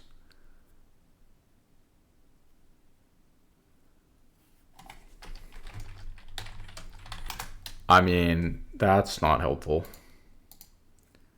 This is like borderline, like I don't even want to bother watching because it's like so unhelpful to see them play versus a team that's so much better than them. It's just going to make the player look bad and skew my judgment in a way that's maybe not even fair because I don't have any metric of comparing them. The thing that highlights that's so crazy about The LCS this year is like the format that they had for Split 3 is straight up so bad that like a lot of these teams that should be playing each other at the bottom so that you can get an idea of who's better and stuff like that, like Lions versus Dignitas and DSG and all this stuff is like just never happening. They never played each other. The only match that happened between these bottom teams was Dig versus DSG, and that's it. And it's like no wonder people were talking about, like, as a region, like, why did Cloud9 and Team Liquid like do bad? One of the reasons is because there were so few regular season games that they weren't getting as much stage practice as they needed or could have compared to other regions. This is like our cope going into Worlds, although those teams didn't even qualify for Worlds. So yeah, and then so like in general, when you practice against higher quality opponents, you're going to get better and better. It's one of the advantages of not only having more people in a region in solo queue to develop more talent as well, but also you play against better and better players, and that forces you to be better at the game as well, even if you wouldn't have necessarily been one of the top players. It like forces the whole skill floor higher. And when Cloud9 and Team Liquid are just constantly, like, look at Cloud9's run. They played against Lions, then they played against Dignitas, then they played against Team Liquid, and then they lost to Shopify. They barely beat DSG, and then they ended up losing to 100 Thieves. So it's like they didn't get to play DSG or 100 Thieves until the very, very end of playoffs. Like that's the only time they got to start playing against weaker teams is once they started like losing playoffs and going into the losers bracket. And they never played Lions or Dignitas or DSG the entire split. Which actually means here that, well, so 100 Thieves did play versus C9, but C9 actually didn't play versus Lions at all the entire split, so we don't have that game to look at either.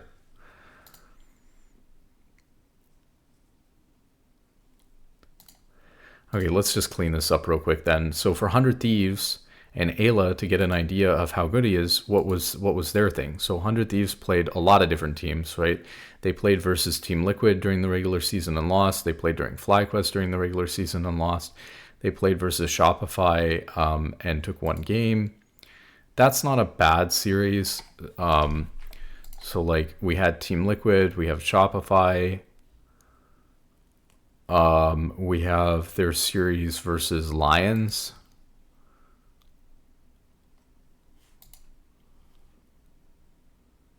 And then they played against Team Liquid again. And then they played against Shopify, and they played against FlyQuest.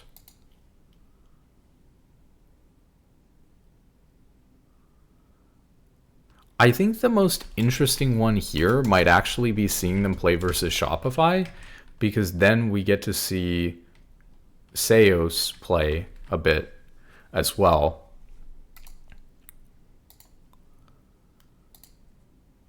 So it would be 100 Thieves series in the playoffs versus Shopify. Yeah, I mean, that's obviously like a really good and important series to understand like how good the players and the teams are in this league as well. I think that's like obviously a really pivotal series because it was the difference between like maybe Shopify qualifying and not. You could even go into like the the regional championship. Did anything happen here that was between these teams? No, I mean Shopify just lost to Red Candids. So I'm not interested in looking at that. Okay, so then Supernova versus LG and Conviction. We know that neither of those happened in the playoffs. They happened during the regular season, but they're still games that we could see. I don't know that I want to watch two games just to see how good Breezy is, though. So, but I mean, we can put these, right? So it would be Supernova versus LG and Supernova versus Conviction. would be kind of like less interested in those ones, but those would be interesting as well. I think if I'm trying to create the minimum number of games I can watch that will give me the best idea for the least amount of time and minimum number of games of how good these players are. Obviously, it would be better to watch all of them, but ain't nobody got time for that. And then Seos, so who did Lions actually end up playing, or who did Shopify end up playing against that would be worth taking a look at? We're already going to watch Shopify versus 100 Thieves, so we'll get an idea of Seos from that, which is one of the reasons why I like minimizing the amount of games I have to watch by that. But then we also, I'd be more interested in him playing versus lower tier teams because I'm rating him lower. So I'd like to see how he performs versus like Lions or, some of these other players or Hoovie or Isles. So what happened with Shopify's matches? So Shopify played versus Dig. So there is a Shopify versus Dig. And Shopify then played versus Disguise. So they also played versus Disguise. And so that exists. And then Shopify, I guess Shopify did not play versus Lions then. Played versus 100 Thieves. And then they played versus Cloud9. And then they played versus FlyQuest. So they never played versus Lions. So this match doesn't exist. But there are... Shopify versus Dig, Shopify versus 100 Thieves, which we've already got penciled in. So there's like Shopify versus Dig and Shopify versus DSG.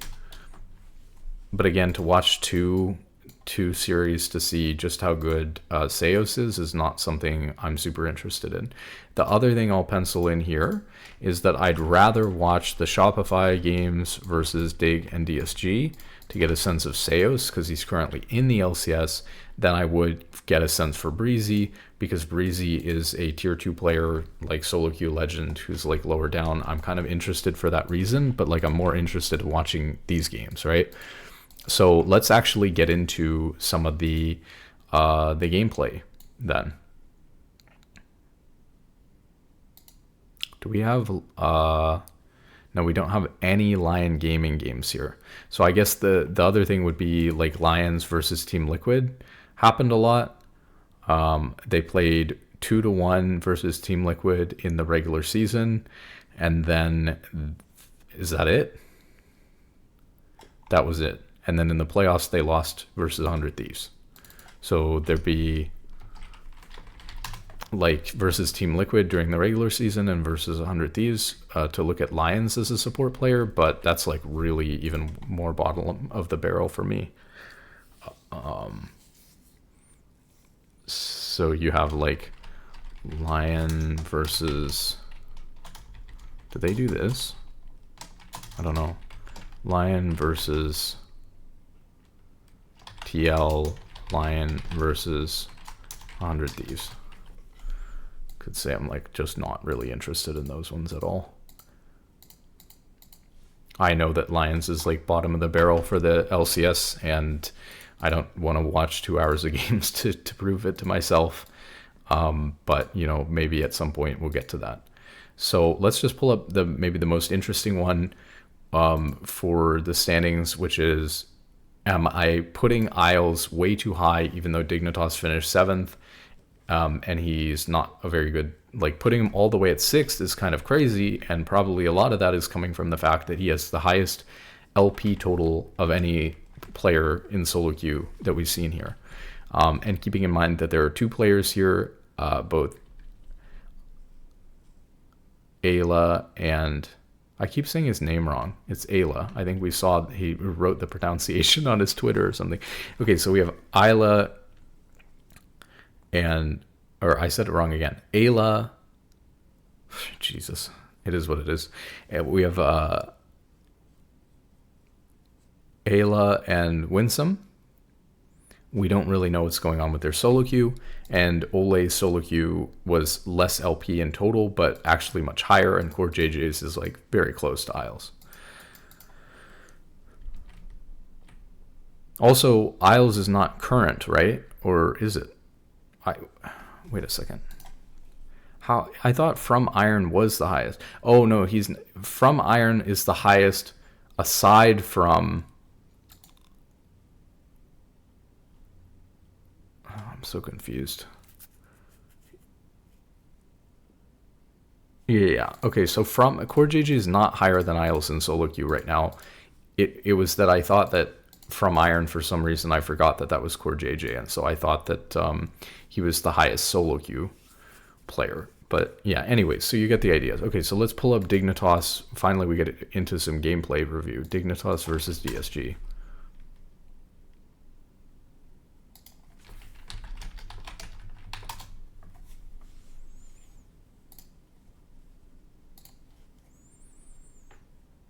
Okay, and let's go to Leaguepedia as well, just to double check again. LTA North, Split 3, and let's just double check that we're watching like the right series that we want to be watching. So we're looking for Dignitas versus DSG. So when did Dignitas play versus DSG? We just had all this up, unfortunately. Are we looking for a regular season thing, or are we looking for the playoffs?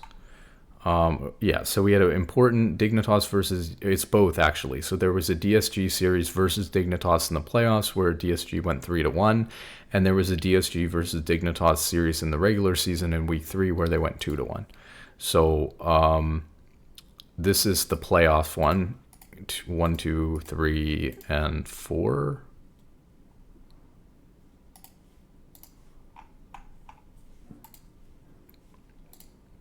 So there's 4 games there, and then you could look at like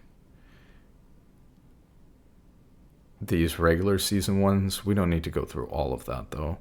Week through day 2, game 1. I don't know. We'll just look at the playoff one. Goes even higher now because they're banning Galio. So you have to decide, are you going to take the Talia? So we're going to go through these kind of fast because we're just trying to scout like competency from the players. So let's like hop into the game and see. Great, we even get to see a little bit of bot lane. To pull up graphs. So if we wanted to show like currently show the gold ring. I want to see this in action, Coach. Yeah, we just started. We're testing to make sure it works. Look, that's the. Okay, I might need to like pause here and get some water and stuff too before we get into the VOD. But okay, so let's like take a look at the team comp. We've got Huhi on Bard. That's one of his favorite champions versus Isles on Nautilus. So like again, people underestimating solo queue. Let's go take a look at Isles and Huhi's op.gg real quick. So and then let's keep in mind like what the stakes are and where these players are at. So I have Isles very high rated in solo queue. And so even though his team did a little bit worse, both teams had like abysmal results, but Huhi's team did better than expected because they were kind of expected to be like last or second to last, maybe in front of Lions. And then Huhi is like not very good rating in solo queue, but Isles is very high rating in solo queue. So we have 2 differences there that kind of offset each other to a certain extent. And then Huhi in solo queue playing a lot of AD carry, unless he has a different account here. Now that we couldn't find. And is this right? Oh man, our stuff's mixed up. I must have copy pasted some people around when I was moving them without switching these. So here's Huhi and here's Isles. Okay, but it's fine. Let me just double check that these are right here. So we have Core JJ, Vulcan, we have Busio, we have Ole, we have Isles, then we have Huhi. Yeah, these are mixed up.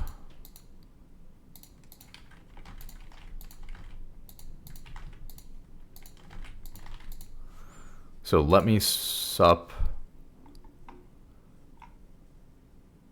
Shoot, I mixed them up. Let me check real quick.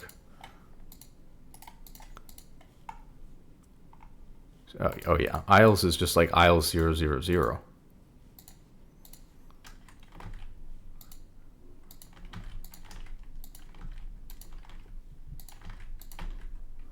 here we got Isles, and then we got Isles, and then we have Let Me Sup, and we have Ole.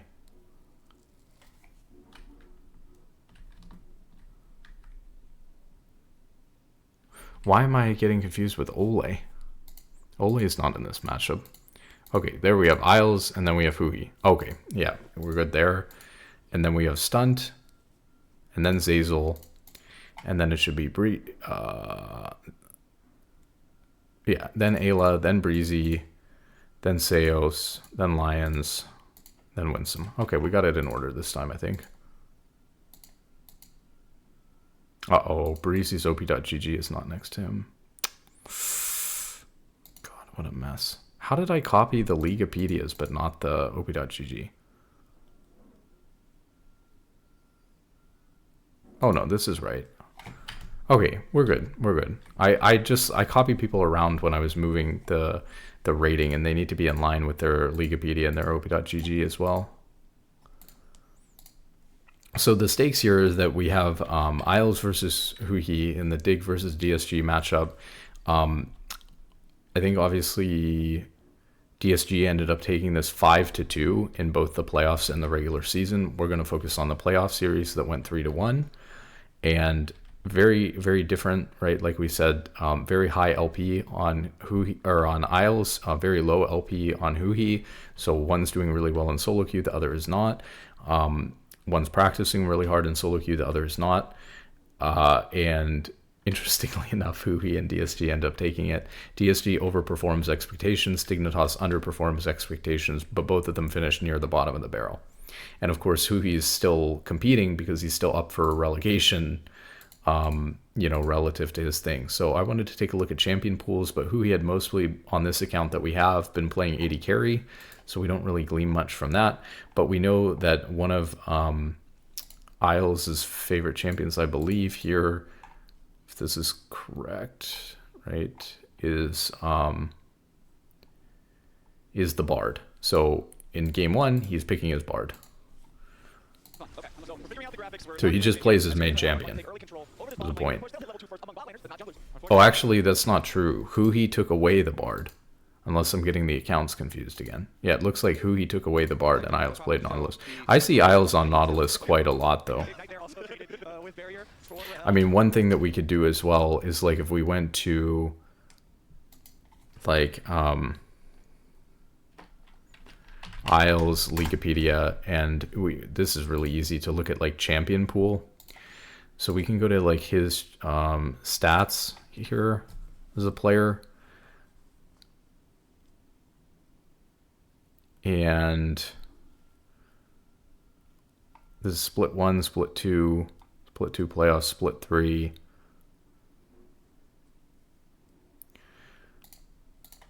So he played a wide variety of champions, actually, but he played 2 games on Alistar, 2 games on Nico, 2 games on Bard, 1 on Braum, 1 on Nautilus, 1 on Poppy, 1 on Rakan and Rel. Makes sense with Fearless Draft. The picks are just all over the place. And then for Huhi, what is his champion pool and picks looking like? And then just not enough games, too, to establish really, like, what exactly the champion pool even looked like. Yeah, same thing here. He's much more focused on, like, Rel, Rakan. But, yeah, they're all over the place, so that's fine. It's not a huge takeaway from that.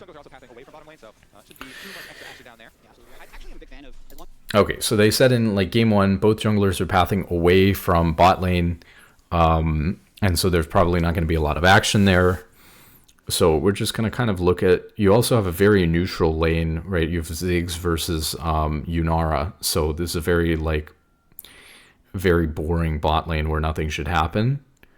But if something does happen, that tells you something, too, about, like, whether they're, you know, who one side or the other is completely misplaying bot lane. So we're just going to see, like, we've got... You know, we're just kind of keeping tabs on, like, the CS lead and stuff like that.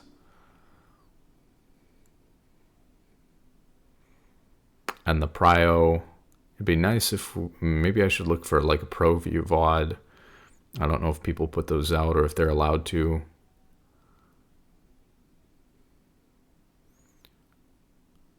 Yeah, who's doing really well there.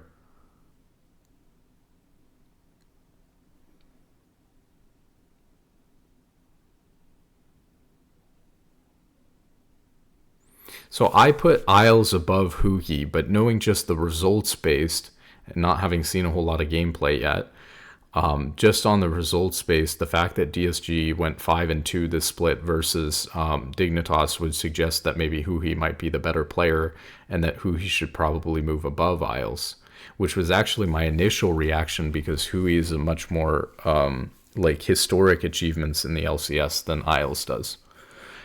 So I consider him a bigger name, a bigger player.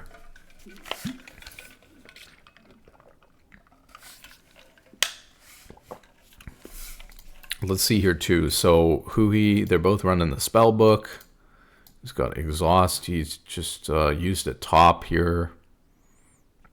So they've switched up to top.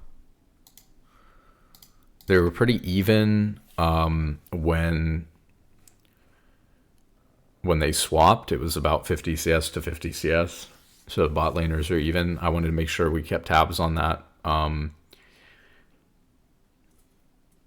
Just no advantage for one bot lane or another here, just pretty evenly matched players. That's kind of the other thing is like we probably have them paired about right. If dang, you had to burn heal there. That's not, this is actually pretty bad. This is the first time I've seen like an error, basically getting hooked there and then getting chunked and then having to go back and use heal.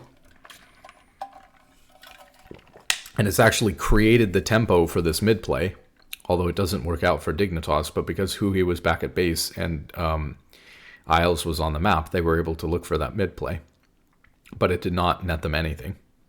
And now actually DSG is winning the fight. Although Huhi didn't do anything particularly special here, I don't think. That's pretty decent though. Yeah, so that's kind of cooked. We can go a little bit further, but I mean, basically that's it for game one. I think they played a pretty neutral laning phase. Let's go 2x speed and to take a look at game two.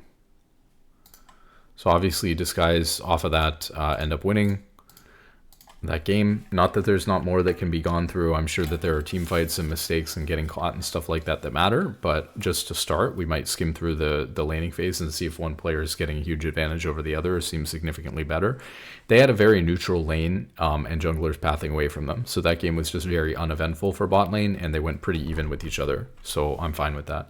What I think I was saying before is that like at the end of the day, if both of the players seemingly are pretty evenly matched, doesn't really matter whether I put one slightly above the other one or not. It's not really even worth an hour to you know, move one player up one notch on my list. I'm just trying to see if I've radically misjudged a player and put them like, you know, I'm double checking here with the in-game stuff, whether I've radically misjudged a player. Like whether I've put a player actually Ayla, for example, we have certain players that I'm concerned about my placement of them, right? So for example, and that's why we're watching some of the VODs that we're watching, I'm concerned about my placement of Ayla so low when his team did finish second and when he was voted third team All-Pro. So I'd need to see more specifically from Ayla and 100 Thieves, which we're not watching it, to make sure I'm not criminally underrating him. Like these guys, Breezy, Seos, Lions, and Winsome, I mean, I guess I'm a little bit worried about underrating Seos as well, but I don't think so, and I've watched a lot of Shopify games already. And then, like, maybe I'm rating Zazel or Stunt a little bit too high, but I don't really think that's that big of a deal. It looks like Zazel or Huhi and Isles are in about the right spot. They're pretty even with each other. And then Ole, we don't have any VODs to watch, and these top three is just correct. So I don't think that this is that bad. I think I'm mostly worried, am I criminally underrating Ayla? Am I criminally underrating Seos? Other than that, this list is really solid. So that's kind of what I'm looking for. So what happens here in draft is we end up with Poppy versus Rel.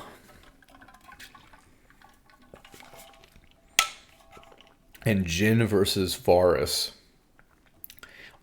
My opinion, and maybe I could be wrong on this, but my opinion is that I'd almost like to go back to the draft and see how they ended up with Jin Poppy bot lane. I think that this is not a good bot lane, and I think that like Varus Rel is just much better. So I'm kind of curious what happens here. Because the other thing is you don't want to attribute like a huge draft gap, or not that they're necessarily countered, but I think that Varus and Rel are just much better here. And I don't see what like that Poppy and Jin do a whole lot here. So I don't want to attribute like the player being better or worse due to draft gap either. So we need to see what happens. So in the early lane, they're actually getting shoved in, which I think is fine. It's not a big deal that they're getting shoved in. It's just Jin things. Maybe Rahel is actually a really good Jin player or something. I mean, I don't see a ton of Jin right now. But we've got Fearless and stuff going on too. So we'll see what keeps happening in the bot lane. There's a little bit more trading this time. And Sejuani is clearing down towards bot side, and Jarvan's clearing up towards top side. So we're going to see something happen, hopefully. Actually, Sejuani looks like she's just resetting. Looks like there's no play bot. Nope, they're going to maybe look. That was weird from Sejuani to take so long. Yeah, they look, and they get dove. And they trade 1 for 1. Not great. And then they do the counterplay topside, but they don't get the kill. But we're not focused on Dignitas jungler here. We're focused on what happened bot. They took too much heavy trading when I actually think that Poppy Jin is not a good lane and should not be putting them in a position where they can get dove in the first place. Tomo also had a much better chance. I mean, this just doesn't make any sense. Tomo should play... Oh my god, he's misplaying so hard right here. But we're not judging the 80 carries, we're judging Isles. Tomo can do a lot of things here. One, you kill just these 2 minions and they start tanking the turret immediately. So if you can do things like throw a Q earlier, or like we might need to back up so that instead of watching the replay, we're watching the live thing. So like right here, their job as Varus is to clear this minion wave. Let's go back to normal speed as fast as possible. Like you want to queue that minion wave right now as Varus, especially when like this happens. Like what happened here that they like get traded on, lose enough HP that they can get dove. Like Tomo lost some HP here. And then there's 3 minions coming in. He's not hitting. You know, it's like you could clear these minions out and force them to tank. Or you could like at least be positioning like down here, you know, away from the Sejuani. And then this is not where you flash. You do not flash out of tower here. You need to flash like over here. They actually don't have enough damage to like... They'll probably kill him, but they're not going to get away with it very easily this early on into the game. The only way he dies for free is by running away from the turret like this. And luckily, Isles actually manages to trade back the kill onto the Jin. And then from Hui's perspective, what happens here that Jin somehow dies? That is Zayu's fault. / Rahel's fault for getting CC'd at the wrong time.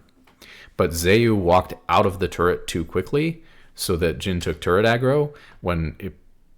Was it needed? Yeah, it was somewhat needed though to get the kill onto Tomo. But it's not a great dive either because it only denies a minion or 2.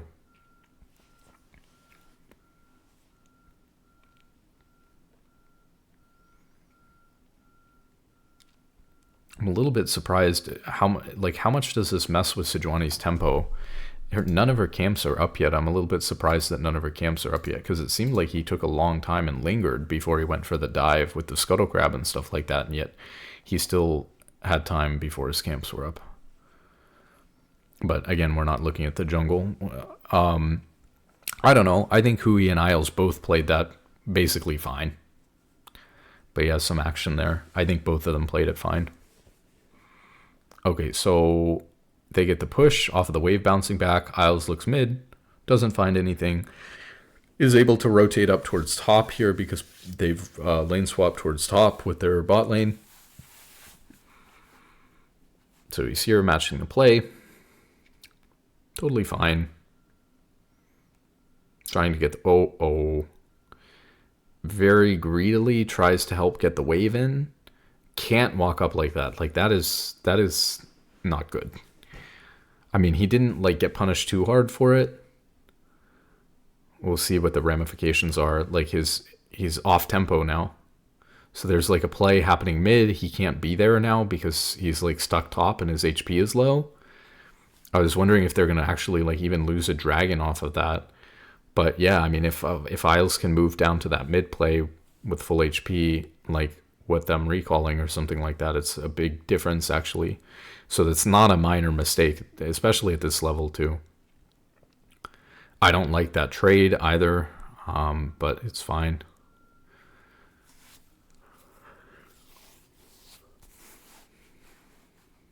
From Isles again. It's crazy actually. I mean, solo queue has its place and its importance. He must have another account or something. I don't understand what's going on, that this guy is like barely ever playing solo queue and he's playing 80 carry or something in solo queue and he's like so much better. He must have another account that he's playing on. I would really like to find that account. I mean, he's not playing so much better, right? Like, it's very small mistakes so far. But so far, off of the only things that we have to go off of, what led into this? So Isles comes up here.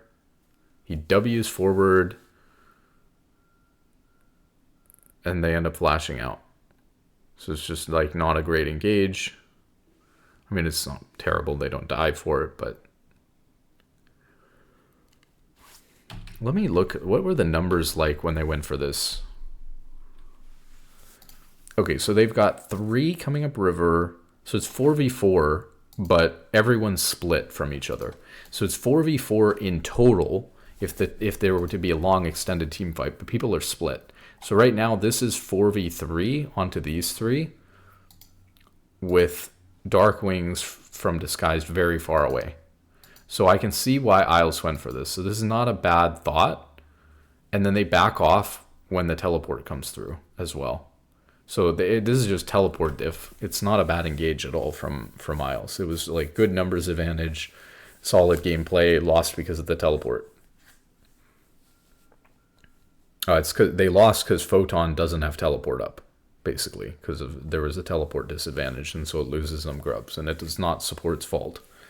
Although you might argue at a really high level, right, you might argue that if support should know that there's a teleport disadvantage in this situation and maybe not engage because of the teleport disadvantage. Maybe they should know that they're giving grubs, and then because they know that there's a teleport disadvantage and they're giving grubs, then they can like get more resources on the other side of the map instead of looking for that kind of false engage where like that teleport advantage is always going to come through there at this level. Okay, so Tomo gets dove, if plays it off this time, stands his ground under the turret, great. They end up coming down and just getting the dragon for free. So like, what were they doing during all of this time? What is Isles doing? He's holding the wave top and canceling Castle's recall. Then he recalls right in front of the guy. He cancels his recall because he thinks he's going to have to hold the wave again. And then he lets the wave go and channels it. So why did he cancel his recall? And like this dove literally happened because of his recall and like his stopping the recall on Castle shenanigans. So like Tomo was not in threat of being dove if he had just not tried to cancel Castle's recall and had just come bot like he's supposed to. And maybe that even means that like Dragon is not a play for DSG if they have more people down there. In fact, the teleport advantage, when did this change? When did it come up? I think it's... No, it's on cooldown. That's really unfortunate. The teleport was still on cooldown when Dragon was taken. So I was going to say maybe the teleport advantage now goes the other way, where Dignitas has a teleport advantage. So how are they losing Dragon with teleport advantage? But unfortunately, DSG took advantage of a very small window, actually, where there was still no teleport for both teams to get the Dragon as well. So the like Photon's lack of teleport cost them Dragon and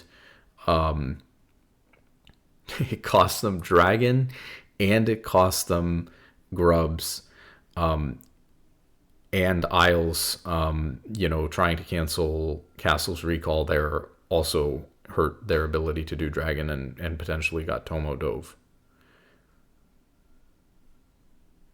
So far, Hui's playing, like, Hui's not doing anything special, but he's just playing a very good game. Whereas Isles has made a few mistakes, trying to crash a wave, trying to, it's just trying too hard, trying to crash a wave that you can't. Oh my God. What was that?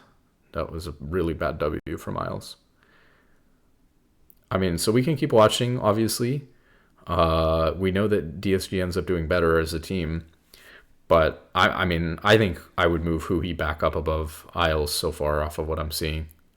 It's just like he's just doing the common thing where, like, I don't even think he necessarily has to be a worse player. He's like feeling desperate to do stuff, and it's like actually hurting them, because like canceling this recall, you have to think about like what the repercussions are. Like, how does this hurt Castle? Well, maybe it doesn't do much to Castle at all, but for us it means we're like potentially getting Dove bot, we're potentially losing Dragon. This is a really nice engage from Isles, though. What led up to this? Okay, so they get the mid wave in. Poppy comes down here onto to Keen. They don't quite get him, and now they're just running away, and this is just counter engage from Isles. Is really clean, but they don't get anyone either. Like, I mean, you could look at that and say, like, Hui, kind of missed his E by not knocking him into the tower, but I think that, well, yeah, maybe he could have held it a little bit longer, actually. So maybe Hui's engage was a little bit not clean, and Isles was clean, but no kills result or anything. It still doesn't, I mean, it's still a positive thing for Isles in terms of my view on him as a player here. Okay, another really nice looking. Oh, I thought that was good too, to be fair. I thought this looked really nice. This is like double, triple knock up, but it's just too many people. What is going on with the numbers advantage here leading up to this? So you've got Aurora in bot lane. So you've got 1, 2, 3. So this is 3v2 that Isles is in here. And that's why they get engaged on by Ambessa. They walk up too far into 3v2. Now they're able to turn here when Photon flashes away, and now the two far players both teleport. So Rise and Aurora on the map are teleporting in. Jin and Varus are like equally far, I guess you would say. Tomo's ult was on cooldown, otherwise that was actually kind of nice. I mean, honestly, it's not like the worst turn that I've ever seen, and nothing wrong mechanically, but Isles and Photon should not have been caught in like a 2v5. And this is all happening regardless of Isles, because he died. But his team actually manages to get some stuff back here. Yeah, and I would say that from what I've seen so far, like Photon is like griefing. So I don't know much about Photon, but this guy's like griefing. So I would say that if I'm Isles, I would be very cautious about playing around this guy, because he doesn't know what he's like. From my impression, and we're still focusing on supports right now, but if I'm going to be watching the same games to gauge like bad top laners versus each other, like I would not be playing around Photon right now with the way that he's been playing. I mean, maybe not. He has a gold advantage and resource advantage. He's 2-0-1, but I mean, like, he got caught in that 2v1 situation more than Isles did and had to flash away. The teleport disadvantage that he got from lane and stuff like that lost them Dragon and Grubs. And let's keep in mind that Shaden played for top this game. Shaden played for Photon, and yet he lost teleport advantage to Castle. And then that lost him the Dragon and the Grubs. So, I don't know. It seems to me like, from what little I've seen of Photon, I would not want to be playing around this guy as a sport so much like that. It's going to lead to bad plays like that happening, make you look like a worse player. And it's not going to be like the most productive way to win the game when you have other options.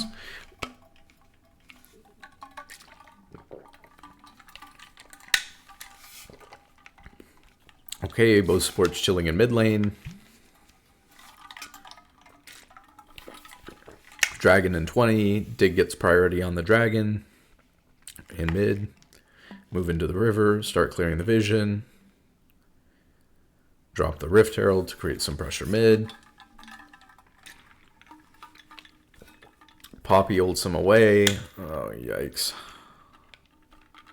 I don't think this was Isle's fault. I think this was a bad Rift Herald mid. I think that they had the river and they just didn't need to do both things at the same time. They could just play the river, hold it, force them to come into them at the dragon, take a team fight and win it. Forget about like using the Rift Herald to kill the mid turret. Killing the mid turret there doesn't change anything or do anything. You can just use Rift Herald later. Oh my god, Isles just killed himself over a ward. Okay, he did not die, but like there's a lot of champions that die there if they don't have Rel W. That is not good. That was really bad.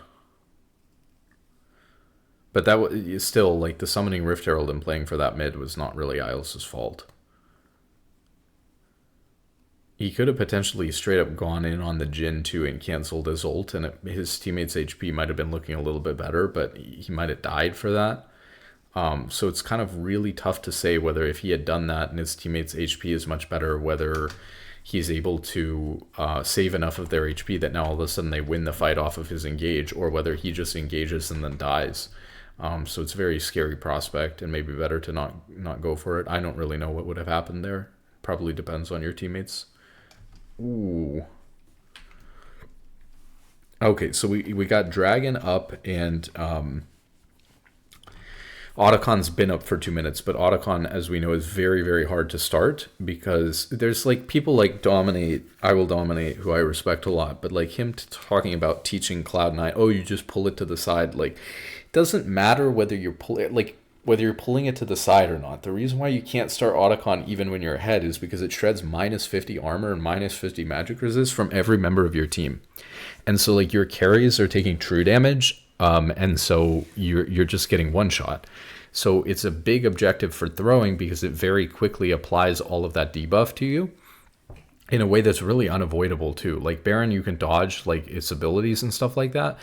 Otacon, you can dodge the like kind of shoo shoo shoo shoo shoo, but you can't dodge the shoo shoo shoo shoo shoo. You can't dodge that.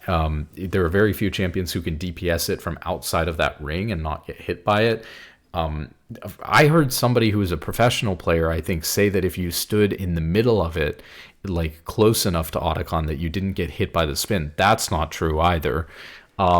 So there's no way to avoid his spin unless you're so long range that you're able to hit it from outside of it, or unless you kite in and out in order to avoid it, but then deal less damage and take it slowly. So Otacon is a really risky objective because it's worth a lot of gold. People know it's really valuable. But if you start it and the enemy team can come engage a fight, you'll lose. Even sometimes, like, so if you're the winning team, you in most objectives in League, you want to start Dragon, pull the enemy team into you, and then take the team fight and win it because you're ahead. But with Otacon, if you do that, you play it like every other objective you've played in League and you didn't read it and you don't understand it, then what ends up happening to you is the winning team starts Otacon, gets all their resistances shred, and then the losing team comes in and wipes them. So the advice needs to be, don't start Otacon unless you have 2+ enemy members of the enemy team dead. And in competitive, one of the only ways that that's going to happen is if you have a fight over a different objective. And so the most common thing that we're seeing more and more now at a high level is getting a dragon and an Otacon at the same time, because you use the dragon fight to bait the other team into fighting you or contesting you. And then you get the dragon and you get the fight and you get the Otacon because you use the dragon to bait them into the fight for Otacon without actually getting shredded by Otacon. So that is the way that you do that. In solo queue, it could be finding multiple picks or like catching the enemy team off on the way on the other side of the map, like 3+ people out way on the far side of the map, then you could get it for free. If you win a random team fight, in solo queue that shouldn't happen in competitive, or if you get a couple of picks that shouldn't happen in competitive, or if they just randomly go to the wrong side of the map, which shouldn't happen in competitive. In competitive, the only way to safely take Otacon is to kill the other team first anyways, which happens like through this. The other thing you could do is you can kind of very lightly bait Otacon by like hitting it once, right, and then immediately moving to avoid getting almost any armor or magic resist shred in a way that baits the enemy team. And if they get impatient and go before you're actually really shredded, or they don't understand the nuances of Otacon, and so they think that, oh, because you've hit it, we usually win these fights in this situation, but they haven't actually taken the shred, then all of a sudden you can, fight there over just an Otacon and win. But those would be the things that you would do, is like, I think this Dragon Otacon combination is really good. And we actually see some of the 2 bottom tier teams, right, executing this in a way that Cloud9 and then we're simply, Cloud9, Team Liquid, were simply not able to do in the playoffs. And it's one of the reasons why they sucked. So we see here that there's a really nice embezzle. Maybe I'll slow it down here. But, I mean, this was just such a game where I feel like I know now that I would put Hui above Isles, that I'm just like kind of seeing how they team fight now instead of like watching more laning phase, although, that matters too, especially because Isles, I think the champions were supposed to be better for them. Yeah, so they just kind of wander forward here instead of decisively engaging. It's really bad. In fact, Keen isn't even here. If you look, you can see Keen is like bot lane right now, and he's moving up. So they're just walking in Isles and the rest of his team before Keen is even like here. So this is just awful. I mean, they basically just int. So I think I've made up my mind. I think that I would put Hui back above Isles for sure. There's no question about that.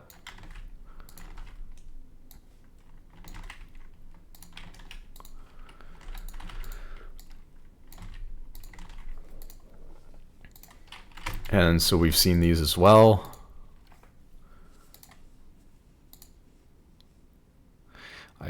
And then unfortunately, right, I would ask the question after this, is Isles worse than Ayla or Seos, but they never played the entire time. I don't think they played. So this would be Dignitas versus 100 Thieves, or Dignitas versus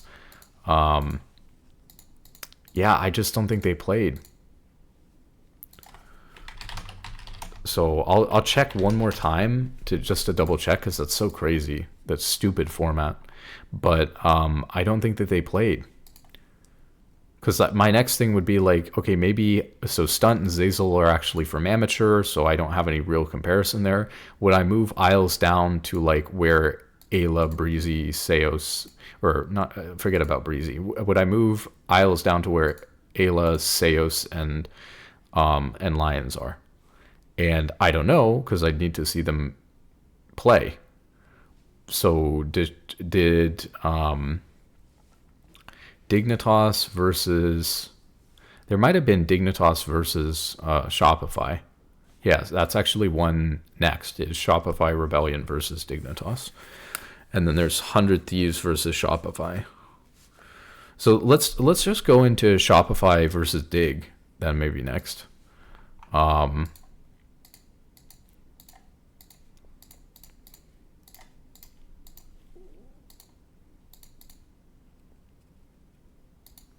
they were able to utilize that.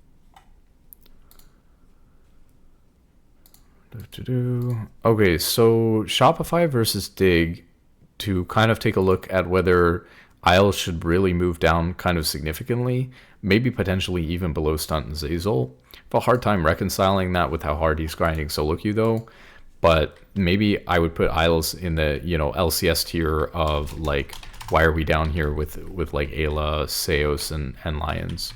So let's see him directly versus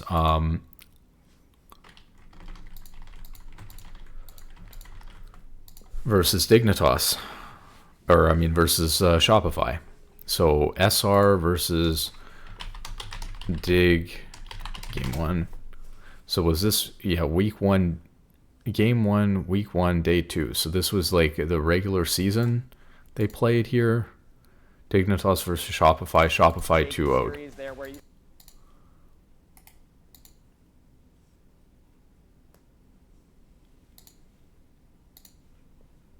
And then there's game 2, and then that's it.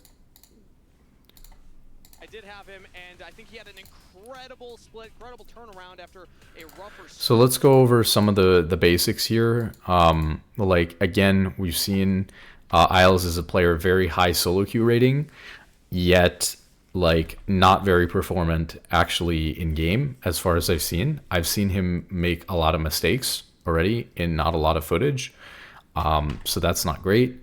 Of course, when you're skimming through this and trying to do this quickly, as opposed to like watching all of their games, you're going to potentially run into bias. So for example, we didn't watch the game after this one, which is where Dignitas actually won versus GSG.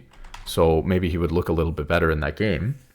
But I don't know. There was some decision making there that was definitely lacking, and I felt like Huhi was just playing a really solid game where he was just never a negative factor in the game whatsoever. Whereas I felt like Isles was making some mistakes that like really shouldn't be happening at this point in time in the LCS period. But the support talent pool is so weak that I'm not surprised. It is what it is. But yeah, there is like, you can't make multiple random errors like that at that level in the game in the year of our Lord 2025. It's not possible. We got to be better than that. So we want to see him now versus Shopify versus Seos, who I have here as the second worst support in the LCS.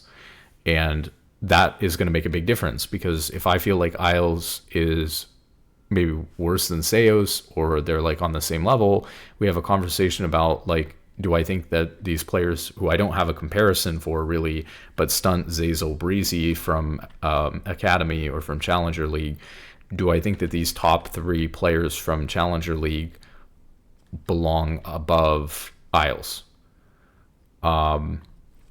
And unfortunately, we just never saw Dignitas versus 100 Thieves, so there's no way for me to directly compare Ayla to Isles either. Ayla to Isles either, but there is a way for me to compare, which is the next one we'll look at, 100 Thieves versus Shopify. I can compare Ayla to Seos and then get some ideas there between the 3, you know, where I would put Ayla, Seos, and Isles, which are kind of definitively my bottom 3 LCS players in support, or bottom 4. 1, 2, 3. Am I missing somebody? Yeah, Lions would be okay. So they're bottom 4, the bottom 4 LCS support players. Do I think that those bottom 4, you know, support players in the LCS, do I think that they should be like do I think that they're worse than like the top 4, you know, Challenger League players, and they should all more or less in a hypothetical world where we're rebuilding all the teams again, no side grades, should they be replaced? Do they, you know, are they at that level of like top 8? I don't know. We'll get a lot from these next 2. So we got Shopify versus Dig. We're going through the draft. I'm gonna go to the restroom real quick, and then I'll be right back, and then we'll get into this VOD.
covered really early on, so that makes you think. Okay, let's see what happened in this one.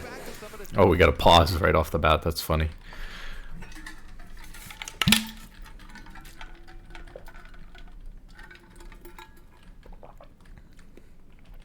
Okay, so we have Seos, who, you know, it's a weird one because Shopify was one of the better teams in terms of their finish, yet I think that Seos was not that good. And that's definitely one of the ones where it's like we really have to ask the question with Ayla being rated 3rd team All-Pro and with Seos finishing so high, I'm really worried that I'm criminally underrating Seos and Ayla compared to Isles and Hui. Basically is the only thing I'm really worried about. When we look at my tier list here, it's like obviously Core JJ, Vulcan, and Busio in some order are the top 3. Ole's kind of a, you know, hard thing to factor in. It's been a while, a year and a half since he's even played, so he might just not come to an NA team. He might not even be a player NA teams that aren't maybe steeped in some of the old school history of the league might even be thinking about right now, unfortunately. But I think Ole would easily be very high up here and much better than a lot of these players. And then you have, you know, Hui and Isles, who we've just watched. And from the little I've seen, I would say that Hui seems to be a lot better than Isles. Isles making a lot of basic mistakes that are like borderline, like not acceptable in the LCS. But they're only not acceptable in the LCS if there's someone good enough to actually replace you. And there aren't very many good support players in NA or AD carries. Those two roles are really, really... it's support probably worse than AD carry. And then top lane sucks as well. It's like, I don't know. There's a lack of talent. But we're seeing them right here. We're gonna go through the dredges because there are a lot of players. People say there's a lack of talent, but there's, you know, there are 23 players on here and they're all pretty good. So if somebody's underperforming, but again, you don't want to necessarily do like a downgrade in hopes that somebody will be better than somebody else. So you don't want to do a side grade to somebody, you know, in case they end up playing better or something like that. It just doesn't make sense. It's better to stick with the same players and coach them. Like if you coach Isles, who's a really high elo, like the highest rated solo queue player of any of these players here. If you coached Isles about some of these little mistakes that he's making, he would just be a much better player. A little bit of coaching for a year and the guy would be very good. And he probably wouldn't be making those mistakes. So with the right coaching staff, somebody like Isles could be totally fine. But he looks bottom of the barrel in the LCS when he's not getting coached properly and making these basic mistakes. And again, I only watched, you know, a game and a half, so, you know, don't take it too harshly. I still have him actually above Seos and Ayla and Lions, and Ayla was voted 3rd team All-Pro. Although we're going to see about that. These might, you know, this might change. That's why we're watching these ones. Okay, a matchup I'm very familiar with. Oh God. Okay, Seos is griefing. I can't as a Braum player watch him like that. I'm gonna get some trail mix here. I'm not gonna be able to make it through watching the Braum lane. This guy is. Pressure on that bottom side. Right now, junglers are pathing opposite direction. Shaden's starting on the top half of the map. Meanwhile, Contract starting on the bottom side. Yeah, looking to go. Oh my God. That carry matchup on the top side, and as we said, Budge towards the end of the split, last split for Shopify was a huge part of the story for this team. I think I'm a critic. So this is just grief. First off, Braum Lucian win this level 1, by the way, especially when Alistar takes W.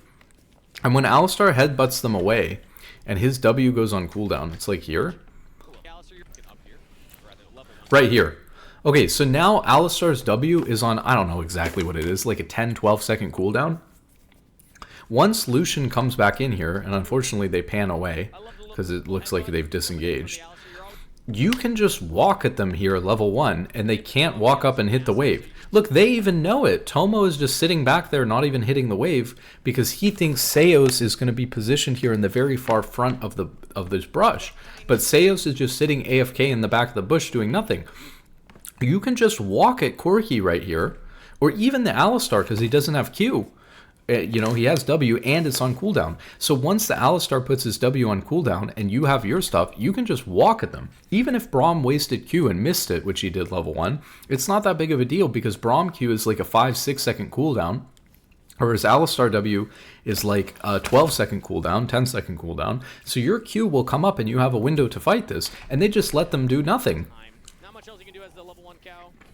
They're losing the push. But let's see if they're able to maintain any kind of pressure on that bottom side. Right now, junglers are pathing opposite direction. Shaden starting on the top half of the map. Meanwhile, Contract starting on the... He just uses Q to poke. You see there was a passive stack on the Corki. He just uses Braum Q to poke him.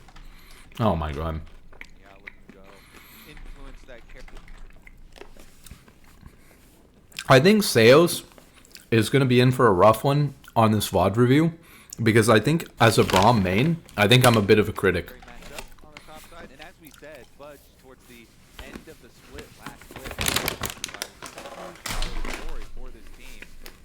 Ever since they had that series versus Black, I'll move it up. even though Shopify overall lost the series, Budge performed very well versus Whippo, and it seemed like it gave him a lot of confidence as the level 2 advantage for Shopify. Hold up. He did something good. Hold on. I don't have my... I muted the microphone for here that I don't have in. Okay, let's watch this trade. The team, so, yeah, a lot of comp overall lost. Oh, they just missed it. Performed very well versus Whippo, and it seemed like it gave him a lot of confidence, and level 2 advantage for Shopify results in a nice That's trade. good. Yeah. That surprising to see.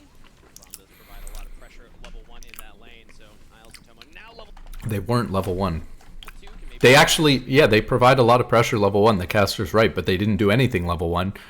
They're lucky they allowed them to trade, you know, level 2 like that. That here, but also to highlight the direction of the jungler, that does show that it seems like Contracts might be playing to Fudge a little bit earlier than Shaden's going to play to Photon, because the Skirmisher's going to be on the bottom half of the map here. Or he could go for that invade, because they do have such deep vision. This ward Big damage on Isles as well. he wraps around. Okay. So the bot lane for...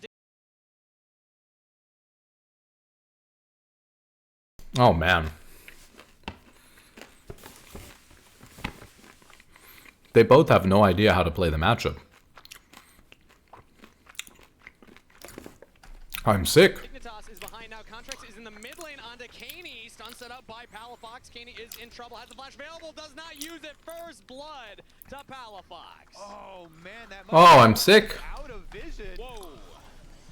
And now top lane we have a 1. So, by the way, my prediction here for you is that Shopify's bot lane is going to die in the next minute. One here. Watch. Come of that though. Man, and I mean, Katie placed that ward himself by Raptor. Watch. So there is no one to blame for but yourself. I always, you know, when like the support places it or something, they get a little bit ticked. Like, hey, you left a tiny little edge here of vision next to the wall. But Contracts, perfect job. Okay, this is the exact replay that we want. Because of how it turned out, we already know there's no way this thing saw him, and it does leave a little bit of vision there. So Contracts hugs the wall, gets around Kaney's own ward to go guarantee this first blood. And he's actually, as you can see on the mini-map, Run, Forrest, run! Turbo ganks from Contracts. They're so stupid. Oh my god, get CAOs out of the LCS. Flash has barrier and Tomo's not in range to get damage. Okay, they're so bad at the game. It's unbelievable. Put me in, coach, okay? Let's go back and look at this sequence, and I'll tell you why the Alistar has no clue what he's doing. The Braum has no clue what he's doing. But mostly the Braum. Okay, so let's take a look here. So this is the sequence where Seos is doing this thing where he's walking up, right, in the bush, just kind of staying out of vision. He doesn't understand why you do this, is the problem. You do this because you want, in a ranged matchup, to preserve your HP. Versus an Alistar, this doesn't matter. It doesn't do anything. It just doesn't do anything. You don't even want to pressure them off of the wave here. Do you know why you don't want to pressure them off of the wave here? Because their jungler is coming bot and your jungler is going top. So you want to be shoved in here. You do not want to be pressuring them off of the wave so that they can't hit it and shove you in. You want them to be pushing. But you're making it difficult for them to do what you want them to do, which is shove you in so you can't die to a gank. fudge a little. And you may say, oh, well, we don't know where Skarner is. But even if you don't know where Skarner is, you know that your jungler is going away from you. So if there's a chance that Skarner's coming to you and your jungler is going away from you for sure, and you know you're going to get weak-sided by your jungler, you don't want to be in this position. You don't want, versus in a neutral lane like this versus Alistar Braum, you do not want to be forcing them off the wave like this, which accomplishes nothing other than putting you in a worse wave state. You miss the Q, so Isles is able to walk up because we keep throwing Q to poke like we're in silver instead of holding it for the disengage. So now Isles gets to combo and engage. But for some reason, Isles decides to not go in and engage for like a second for some reason. He's like double checking whether it's a good idea or not. So he goes for it, takes a little bit of a trade. They heal. They heal. The Braum heals to make this a winning trade. But here's the thing. At the end of the day, it was a pretty neutral trade. Yes, Shopify won the trade a little bit in terms of HP, but it was a pretty neutral trade here in the bot lane. What you need to understand about trading is that when do we not want to trade? When our jungler is pathing away from us. Because if we trade even an even amount of HP, even if we trade up in HP, I do 300 damage to them, they do 200 damage to me. If my jungler is pathing away from me towards topside, and I lose 300 HP and they lose 200, or even they lose 300 and I lose 200 and I win the trade, I'm still much more vulnerable to dying to a gank than I would be if I was full HP and they were full HP. Because them being full HP does not give them any more damage or make it faster for them to kill you if you get ganked. But you being down on HP does make it faster for them to kill you if you get ganked. So when you're playing weak side, don't be trading like this. It's very basic fundamentals of the game. And yet, Seos is like not letting them push them in so that they're safe from the gank. They're burning summoner spells here. They burned the heal on the trade. I guess Isles had to burn heal on the trade too, but again, if both of them lose their defensive summoner spell like this, who's easier to kill? The person who's getting ganked, right? It doesn't matter for Alistar because they're not going to get ganked and their jungler's coming to them. Whereas it does matter for Braum because his jungler's going away from him. The enemy jungler's coming into him. It's funny too because the caster says the bot lane for Dignitas is behind. I have not seen this game, so I said at this point when I saw Skarner pathing bot and I saw that Xin Zhao has shown mid and he shows that he's leaving mid towards topside. When I saw this, Contracts leaving towards topside, I said, okay, so their bot lane is screwed. Because now they know that Xin Zhao's going away from Alistar Quirky, and they know that they're going down there. And they know that they don't have heal and that they're low. So they know that they're going for this play bot, like already, maybe even before this, right? Even if they don't know where Xin Zhao is. But they, now they know for sure. And here's the thing. If you're Shopify's bot lane, you know for sure that this is happening. Our jungler showed, and so not only do we know in our mind that we're weak side, they know we're weak side.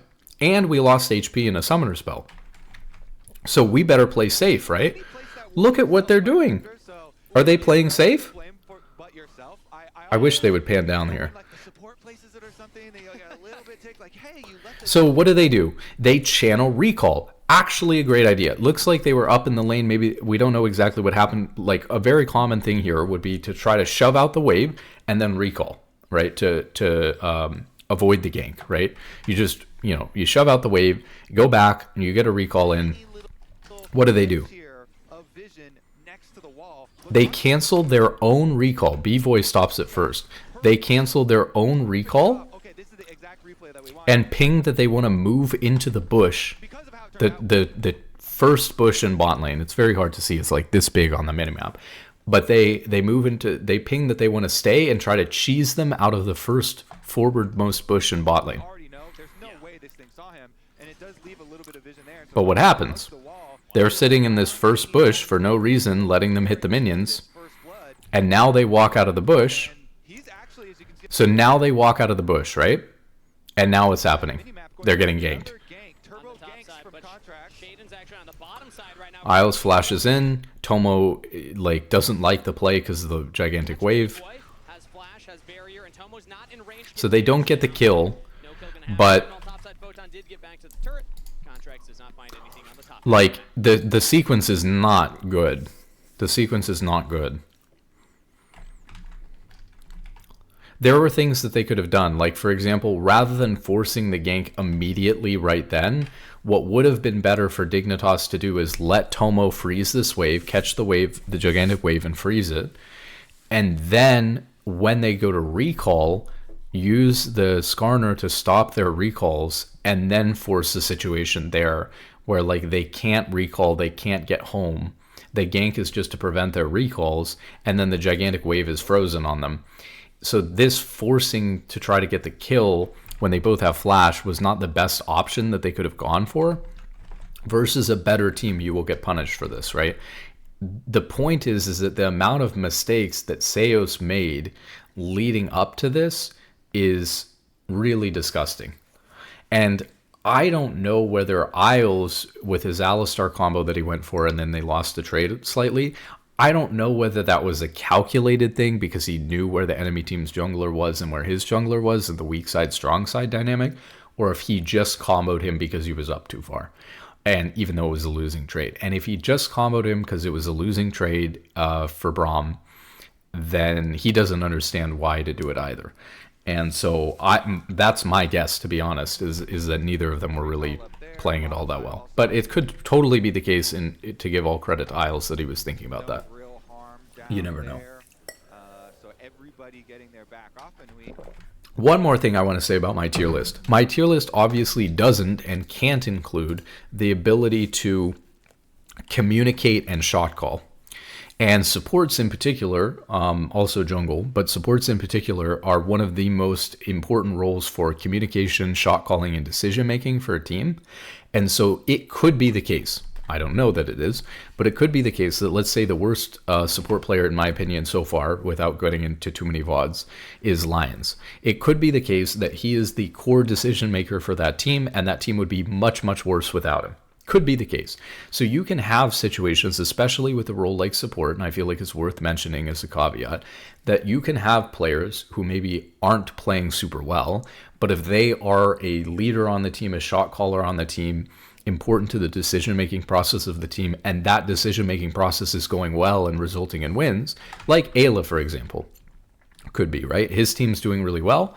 Maybe he's not the best support player, mechanically or in lane or whatever. Maybe that's not even true. We have to get into VODs. I haven't gotten into a VOD of him yet. But if he is valuable to that team, behind the scenes, that team is going to value that player for that reason. And so one of the reasons why my list might not look the same as the LCS could simply be that these players are better at communicating or at shot calling than other players. So that's a very important thing to keep in mind, that if you're internal making decisions during tryouts and knowing your player over the last year, you can make that decision and have that information on that aspect of the game much better than I can, obviously. So that's another thing that may cause a disconnect between my list and the actual way that the LCS is. But there is a surprising lack of ability to distinguish talent, let's say, in the LCS. So for example, like, look at the sequence that Seos just did, right? That's bad, right? It shows just a complete lack of thinking, and it's really bad. Hopefully that wouldn't be happening in the LCS. Yet, it's happening. So, and his team finished third. I don't know where he finished because he didn't finish first, second, or third all team, but I bet because of his third place finish, there are a lot of people, especially like casters and stuff, like these people voting on it who don't really know the game at that level anyways, in some cases. Like, there are a lot of people who might have put Seos as like their fourth best player for support, and I have him down here at 12th. And so far what I'm seeing is justifying that. Obviously we need to see more, but that's just what I'm saying. people who are even on teams have a hard time looking at the cold, hard facts of the reality of the decisions that are being made in the game and why, because there are very few people who understand the game at a high level, especially in NA. And so you'll get a lot of voting and a lot of results-based analysis only on the results and the achievement, and you're missing out on this kind of like analysis of the actual gameplay. That's the issue that teams run into, where they end up taking the 12th best player and thinking he's the 4th best player. And it leads to a lot of problems. It leads to players like Ole not being in the LCS. It leads to players like Seos being considered maybe your 4th or 5th best support player in the LCS just because his team finished 3rd, and you have no idea what you're talking about when it comes to the actual game, right? That's what's frustrating, and that's one of the reasons why we're doing this. Look, if the LCS teams can't figure it out, I'll just scout the whole LCS for them, and you know, I'll give you a good list for free. So there you go. Boom. Taking care of it. Yeah, Photon wants this to crash really bad, but he's actually taking a good chunk of damage. Okay, go back to bot lane. Let's see what's going on here again. Yeah, exactly. And you mentioned at the very beginning too, but he self-identified Gwen as his signature pick, so really big for him. Okay, we pulled the wave. Nice. His first LTA game, because We recall. for him. And Photon was something at the end. Oh my god, Seos is trolling again. So Alistar's running straight down mid out of base, right? And what is Braum doing? He's running... Okay, so what was the wave state here? The wave state is Lucian had a freeze. He handed off a freeze to Lucian. So bot lane should be frozen in favor of Shopify. Seos should not need to, you know, he should not need to come to bot lane for any reason right now. Even though we can't see, it looks like Lucian's still just holding this freeze. So he should be mid right now. If you only look at the last 2 years of competitive play, he has struggled a little bit. Some of the rosters didn't really come together, and he didn't have those... I do not like how Isles ganked mid here. This was really bad. Now coming into Dignitas, again, it is... I do not like placing the control ward there either. Hope is that he will provide some firepower for them to play. Or buying it, but that's okay. Buying it could be okay, but I don't like him placing that control ward there. That's completely useless. Yeah, they're scrapping all right. Contracts is still since his jungle camps are kind of desynced since he went for. So nothing comes of it, but like if you're imagine if mid lane was like more volatile there, and maybe he moves if it's more volatile, but like Annie had, you know, was about to hit 6, like you just go mid there. And then like Isles just kind of, he makes the right decision to go mid, but he just half-heartedly walks into the vision. I mean, he didn't know there was a ward, but I'm not even talking about the ward. I'm talking about like when he walks up to the minions, you can stay, you know, out of the minions' vision and even still in XP range and stuff like that, and kind of wait for a play to unfold if anything's going to happen. But he just doesn't do that. He just kind of walks at the minions and then goes and shows that he's placing his control ward in a spot that's completely undefendable and doesn't give them very much good information. So I'm not a fan of that either from Isles, but at least Isles made the correct decision on where to deploy. There's no world in which Seos needs to go back to bot lane with his freeze instead of looking for something. Full clearing. He finishes up on his top side now and then walks over the ward. So okay, so now they're just back in bot lane again. No trading. Okay, Isles TP'd up to top.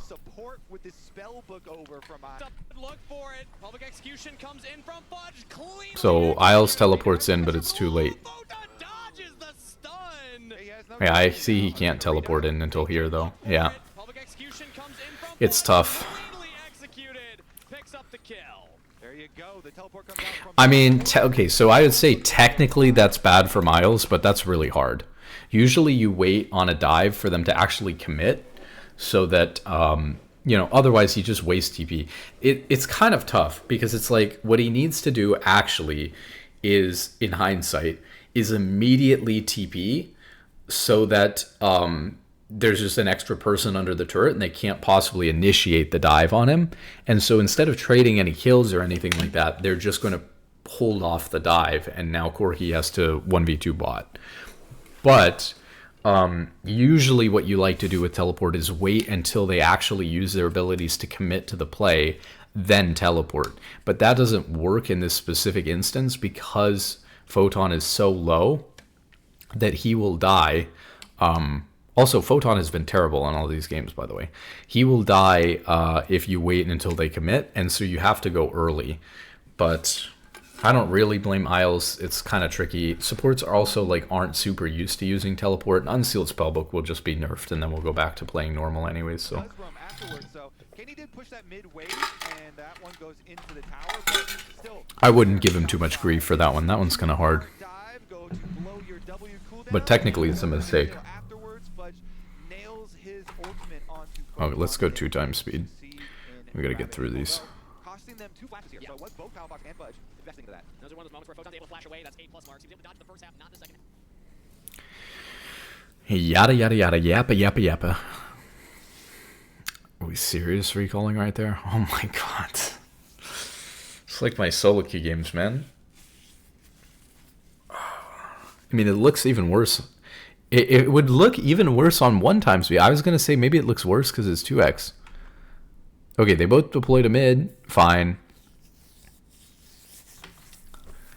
Fine. How close are we to level 6? Probably pretty close, right? On the Braum, very, very close. No. He doesn't get it. Okay, now he's level 6.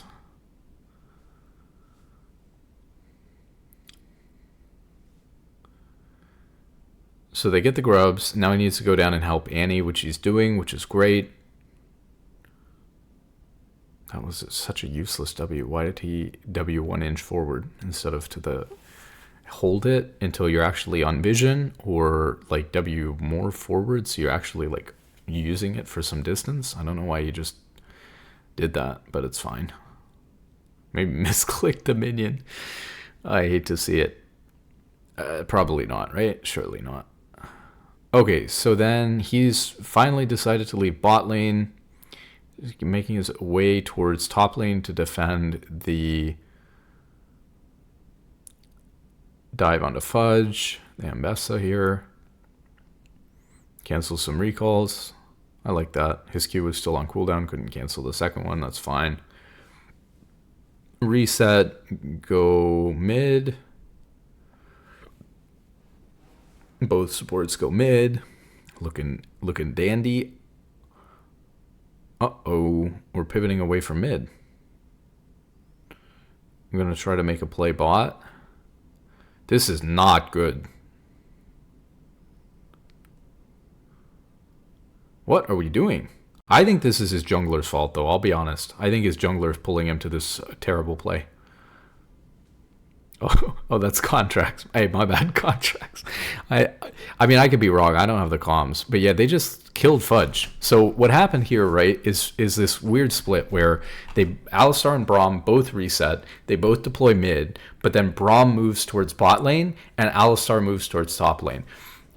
The weird thing about it is that there was no kill for Shopify bot lane. So there's no reason for them to move towards bot lane.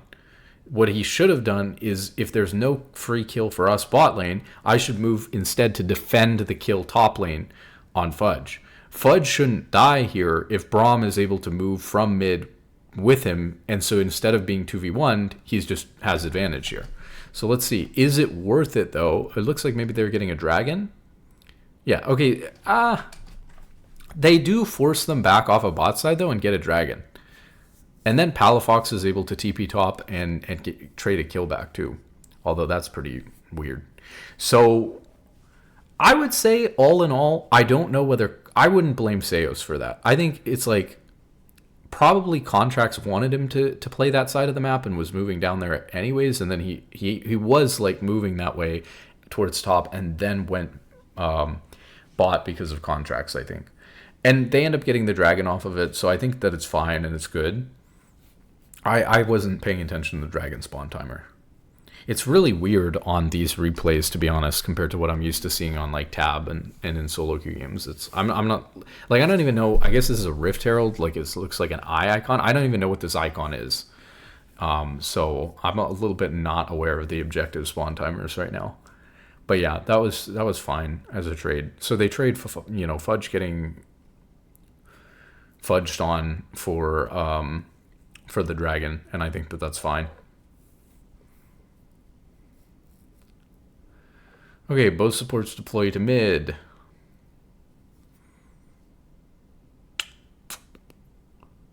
That should have been a kill. How did we botch that? There was no Braum ult because of the timing. I get that you don't want to use it on a bad timing. You know, you don't want to miss it and everything, but like, holy moly. Okay, so if we're Braum here, where are we walking, right? I would walk... Oh, yeah, this is not what I would do. Okay, so if we're Braum here, what I'd like to do, because we don't... Like, he's dead if he goes left. So he has to come back over here. But we don't want to get comboed by Alistar. So what we need to do is I like just walking in a straight line at this wall until we see what he does. Instead, he W's this way. So now instead of being like here, he's back here. He uses E on nothing. He throws Q, but then it ends up getting flashed. He has ult, but never gets a chance to use it because Isles combos him after he misses Q. So he just, his E's useless, his W's useless. To be fair, his Q got flashed, and he makes his ult useless by getting comboed by the Alistar. You couldn't play it any worse if you tried, I swear to God. You could not play it any worse if you tried on the Braum. And look at that, they almost kill Alistar despite how bad that sequence was played. It's crazy. Okay, Contracts needs help. They come in and get him off. How long did it take for them to respond to this? Were they getting to this immediately? Yeah, I mean, they came. They were just kind of far. Contracts trolling a little bit here. Fine, fine, fine. There's also no objective up, by the way. It's like, whatever. I think Isles looks better than Seos here, which is where I have him. I have Isles better than Seos. I don't think I would change anything about my positioning or my ranking or my list based off of this.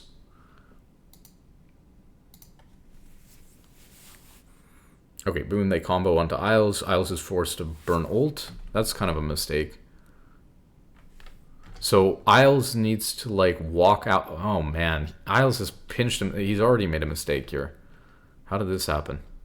He should just once. Oh man. Oh, he just pinches himself in the river. He just needed to stay with Corki. I mean, he got baited by his team a little bit, but that's no excuse. Like, if they go for a dumb play, you need to be conscious enough to like ping them off of it and like not follow up in a way that's going to pinch yourself in the river. So they lose the Alistar ult and all this other stuff. Maybe they're both bad. They lose the Alistar ult and all this stuff, and then and his team, you know, has to run away, and then they end up losing the Rift Herald to Shopify. Both supports deploy mid. Alistar no ult. They get his flash out this time off of just running at him. Man, I think they're both bad. Oh no, oh, I don't like that support item on Braum at all, but it is what it is. Okay, really nice, you know, corridor for Braum here. Really nice angle. Played the fight fine. Oh my god, they're griefing. Okay, it's fine. What is he doing? Oh my god. Okay. I guess slight points to Seos for that, but yeah, I don't think my list is changing much so far. We'll have to see something crazy. We're gonna, unfortunately, I think I have to watch through the whole game because, and then the next one, because I'm not seeing anything that's, I'm just seeing like Isles and Seos are just bad. I mean, to put it bluntly, right? Like, I don't think they're bad, right? They're still like better than most people. You know what I mean? Like, better than most of the players on this list. There's like 23 supports, 20 supports on this list, and they're better than 15 of them or whatever. But it's not looking, it's not, the play is just not good. And there's nothing that distinguishes Isles necessarily here from Seos.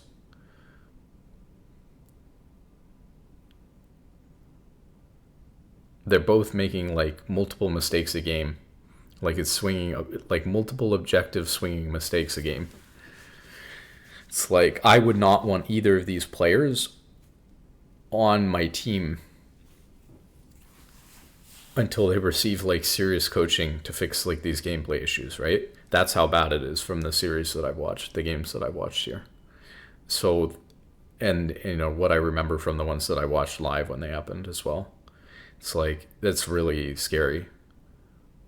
Okay, so they what happened here? They just get the Otacon for free. So this is what I said, this shouldn't happen in competitive, but let's take a look at the situation, right? So we have a situation where Talia and Gwen are both bot, and Keen's TP is on cooldown until like 1 second from now. And they just don't TP, or what? So Photon should be TPing here, right? Okay, he does, but he wants to kill the minions first, so he comes too late. So this is a situation where there's just too many people too far away. Keen's teleport is on cooldown for just a couple of seconds too long, and it's just bad. So they actually give them the solo queue, the old, oh, we sent 2 people bot, 1 without teleport for a few seconds, so we just, I guess we just gave Otacon to Shopify. That's crazy. I don't think it's Isles' fault, though. I think it's more the solo laner's fault, if anything. So now they take the fight, and they do win a big fight here. But, you know, at what cost? Because Otacon's worth a lot. It's still very positive for Shopify. But it's good. I mean, they need to get something back. So Isles goes in here, gets the engage, gets the stun with his E.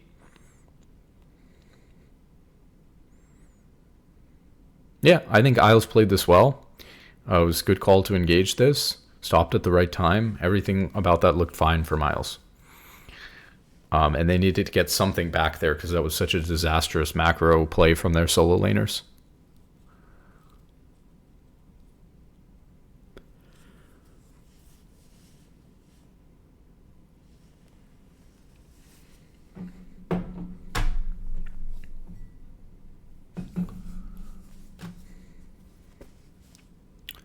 It's like we're on 2 times speed, so there's like 5 minutes left of this game. I kind of want to move on to the next game because obviously like different dynamic, the team fighting versus like the early decision making.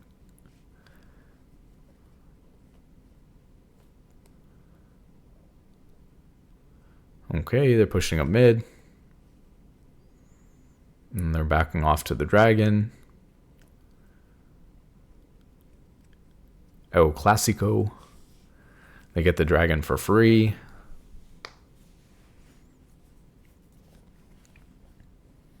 Moving towards the Baron.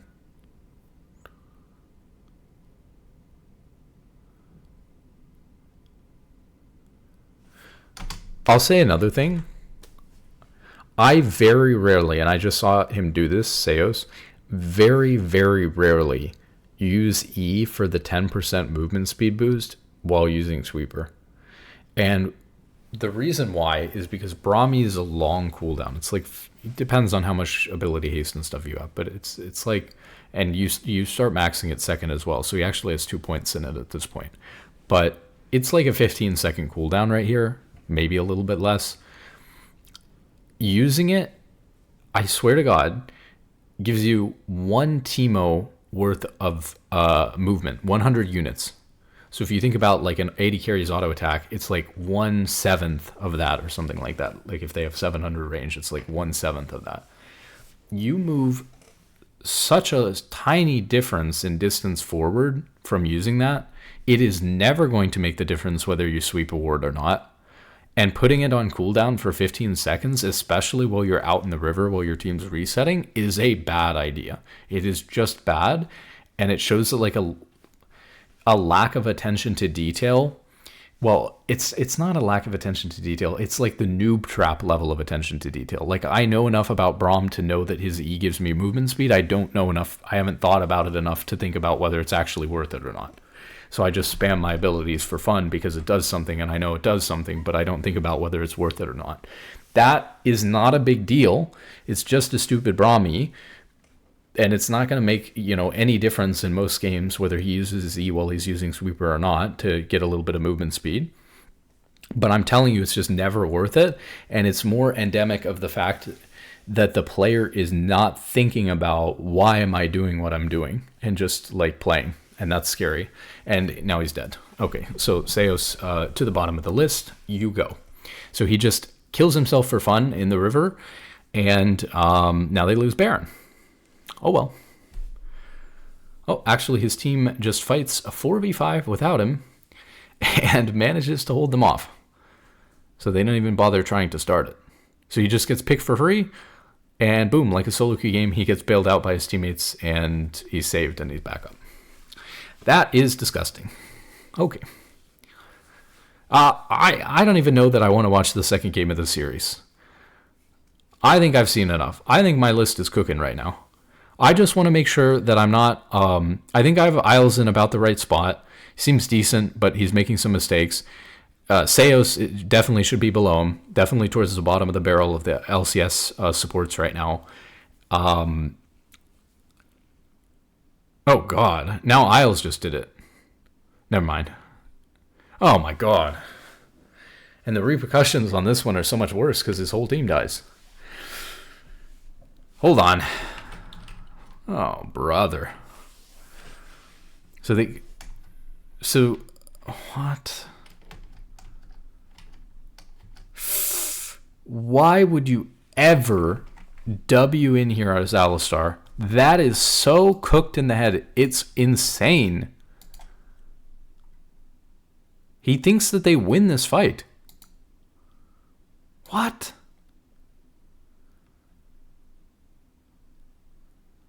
So, okay, game losing engage from Isles. Maybe they both need to move down. God, that's bad. I was going to say, like, okay, Isles is, like, he's making some minor mistakes, but I was literally just saying it. Like, Seos is bottom of the barrel for LCS supports. Isles is, like, making some mistakes, but, like, you know, it is what it is. But that's not good. That's like, I'm thinking about moving, you know, I start thinking about, names start popping in my head when I see a play like that. I start thinking about, like, okay, do we need to move Zazel and Breezy and Stunt up the list and Isles down like we talked about before? I haven't seen too much good out. Okay, here's a nice little angle. They got the dragon and it's cooked.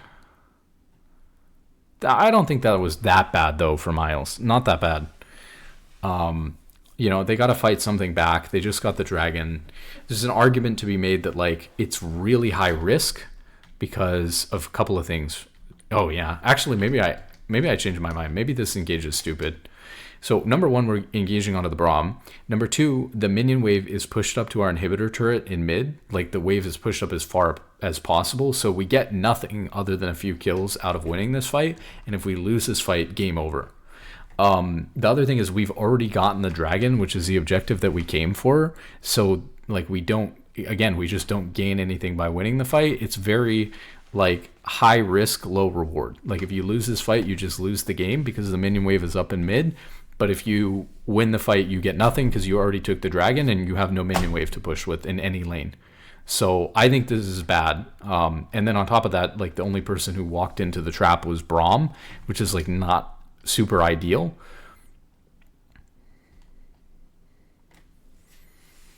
So yeah, I think I would rate that engage as I don't like it, actually. I think my initial impression is that, like, hey, they're making a proactive play and fighting back from behind, like, seems fine, and it like the result was okay. But again, you don't want to just do results-based analysis either. So I think that actually, like, the mid-wave situation made this a very bad play, like, to go for at that point.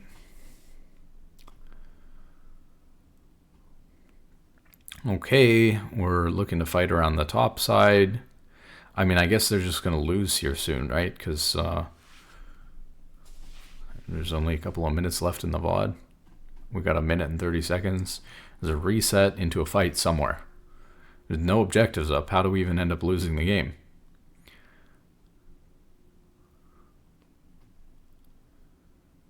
I think, oh no.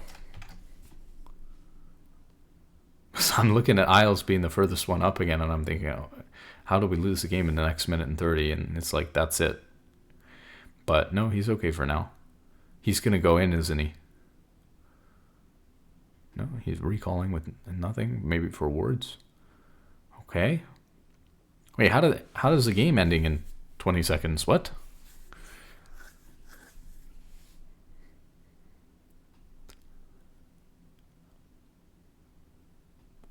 Why did they just randomly walk up mid and ARAM them? To be fair, though, this isn't Isle's fault. This is Shaden's fault. But I guess their whole team is calling for this, too. Like, really, it's on whoever's calling for this. Why would they randomly ARAM in the middle of mid lane instead of trying to fight them at their base with a turret?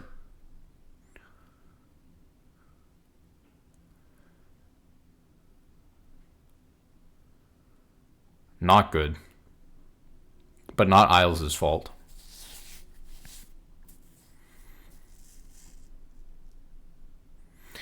Okay, not impressed by either of them. Let me take a look at where we have them. There's no way Isles can be up here at number 7. I'm sorry. That's not possible. We need Stunt and Zazel to be moving up. We have Ole, Huhi played well so far from what we've seen. I think we're going to see more, right? Let's see. Huhi's on DSG.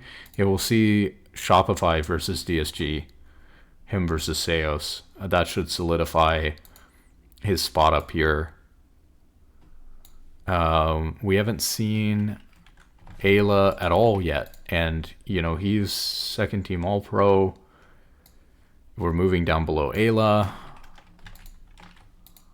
I'm still going to put Isles better than Breezy, though. And better than Seos. And better than Lions. Yeah, this is starting to get more accurate. Okay, we're starting to get some big cooking going on. Oh no. Wait, no, it's fine. Did I move are these the right matchups? Did I move him with the matchups? Is this Isles?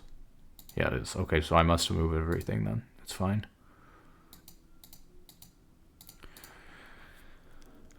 Oh man, do we even need to see the second VOD? I kind of don't want to watch it. That they were just both so bad. I'm ready to move on to like I'm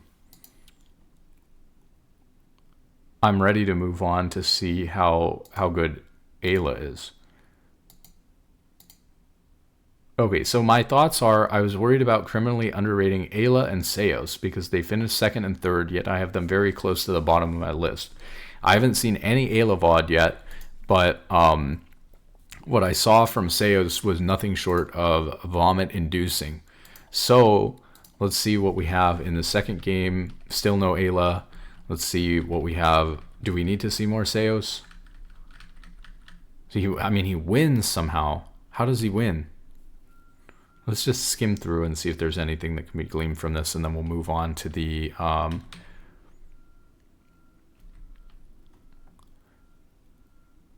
He missed his W. Oh, it's fine. That's not that bad. It's not as bad as it looks. He did miss it, though. But it's not that bad. I'm just going to let it play. We'll watch a little bit, and then I'm ready to move on to the... I think, like, Isles is not doing well in these games we're watching, but I don't think that he's, like, as bad as Seos. So I'm ready to move on to the 100 Thieves one and look at some Ayla gameplay. But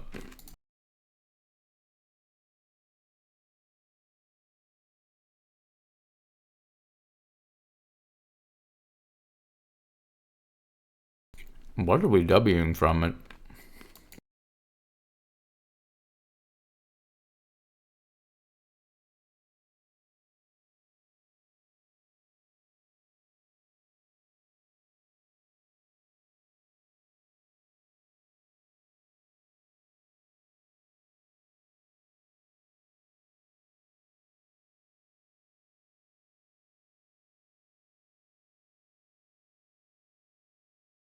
Okay, this... Oh, God. God, he sucks.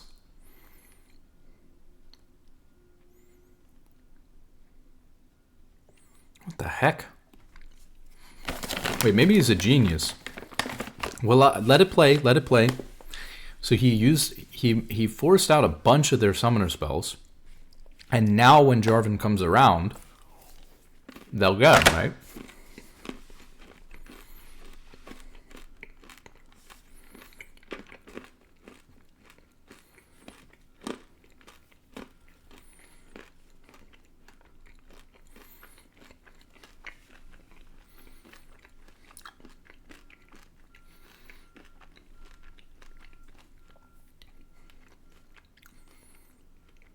Well, Jarvan never even bothers to come bot because it's so obvious at that point.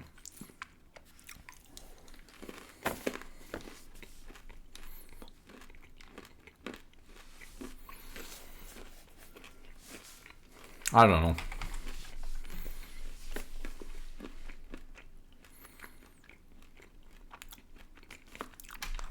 I have mixed feelings. On the one hand, if you think about it, without wasting any of Jarvan's tempo or time, just using the fact that he was down on their side of the map, Seus was able to burn 3 summoner spells from the enemy bot lane for his 1, which is really good. And I think they won the trade. On the other hand, if he waits for Jarvan to finish 1 more camp, and Jarvan's there at the same time, they might just kill them. So he just engages too early while his jungler's on Braum. And I can't tell whether he's a genius and saved Contract's tempo, enabling this mid play and burning enemy summoner spells for free because he was strong side, or if he's actually just completely griefing for not waiting for his jungler to gank and then go in. I really don't know. I really don't know. I don't like it. I guess I don't like it. That's my conclusion. We'll keep going real quick. I'm just going to snack on my trail mix, muted, while I quickly watch Seos do not nice things. And then I'm going to switch over to the 100 Thieves game so we can see, you know, whether Ayla is too low.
Isles didn't need to flash. He got spooked by the well, maybe he did actually. Huh, maybe I'm dumb. Can someone explain to me? Give me a second, excuse me.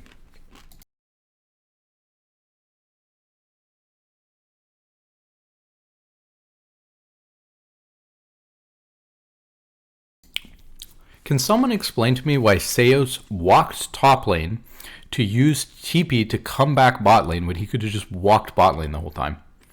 Someone explain that to me? I actually don't understand. Look at this. We got Dragon up, right? And we decide that rather than doing the standard thing, which is we're going to keep our bot lane near Dragon, like in mid lane or in bot lane or whatever, we're just going to be weird and put our bot lane on the wrong side of the map. But then we'll trick them by doing the wrong thing, and then we'll just teleport down. But okay, you just use teleport to do the same thing you would have achieved by just having your bot lane bot, or having your, your support just walk here in the first place. It doesn't make any sense. I mean, Ezreal can walk top here and just, like, lane. I mean, unless they think that they're, like, going to trap them with teleport, but, like, teleport doesn't really work that well anymore for like, flanking them. It's not even empowered yet.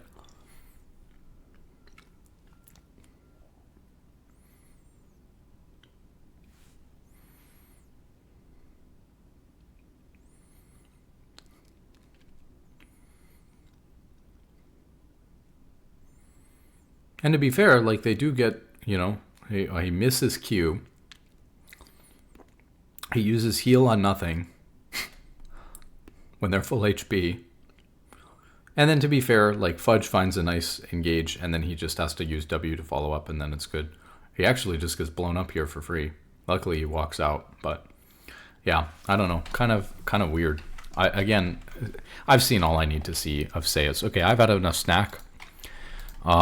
Let's call it for the Shopify versus Dig series. Seos, no good. Isles, I'm moving him down after that one. So what I've done here, right, is we've got Core JJ, Vulcan, Busio at the top, we know. And then I've moved players like Ole, who's not currently in the LCS, but played like a year and a half ago, and is currently teamless in Korea at 144 or 1,443 LP. This guy should be in here. I don't know what to say other than that.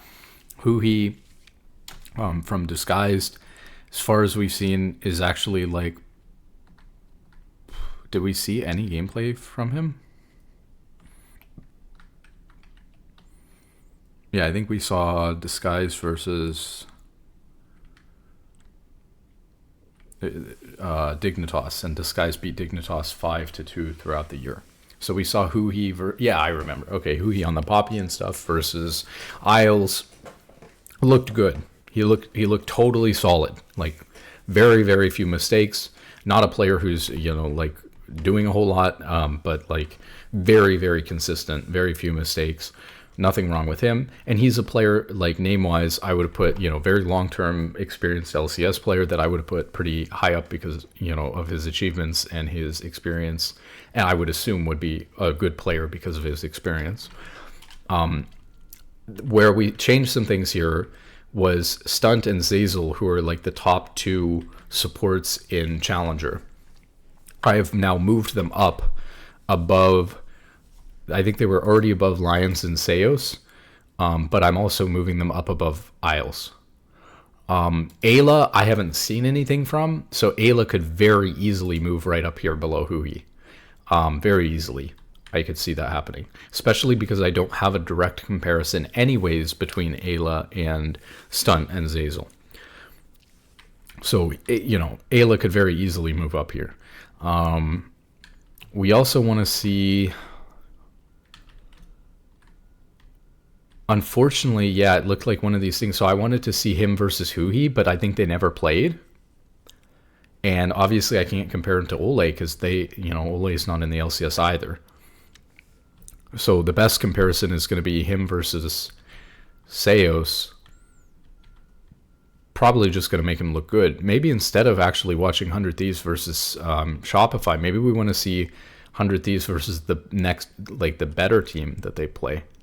Like maybe we want to see them versus like FlyQuest or C9 or Team Liquid. Do we have matches like that? If Ayla is supposed to be so good, 100 Thieves versus Shopify, 100 Thieves versus Cloud9. I think I'd be more interested in 100 Thieves versus Shopify and 100 Thieves versus Cloud9.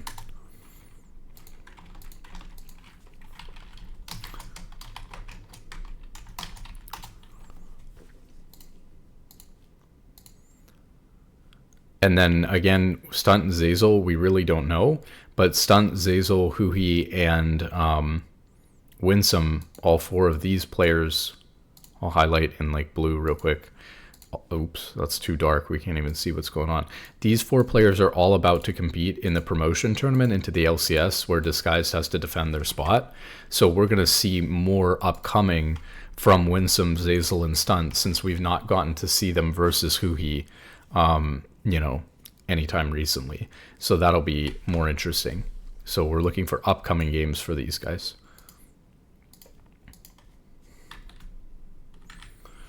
So that's kind of where we're at, just fine-tuning the list right now. So I want to see Ayla versus Seos and Shopify, and Ayla versus Vulcan and Cloud9.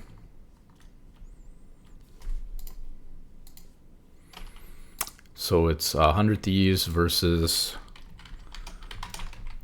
SR. And we want to look at the last series they played.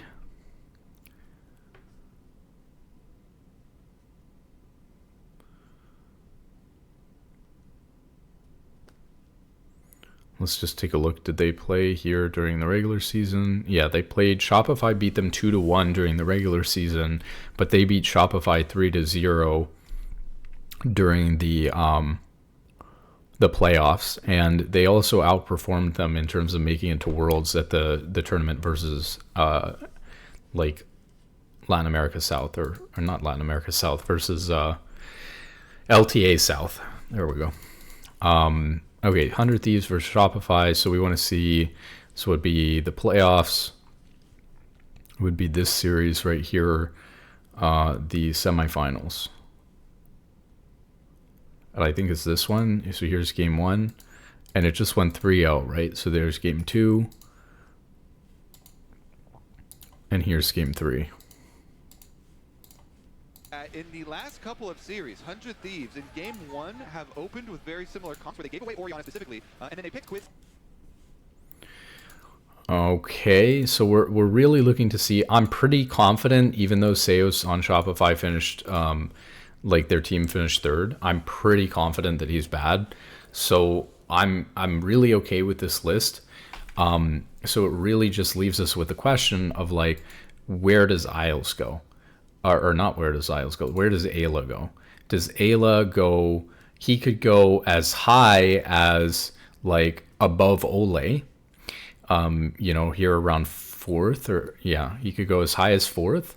He could go as low as, I mean, I doubt this would be the case. I doubt he would be this bad, but I mean, I guess he could go as low as, like 12th or 13th. As high as 4th. So I really, you know, that's a pretty wide range right there. But I don't think I'd be willing, unless he plays like insanely out of his mind, I don't think I'd be willing to put him top 3.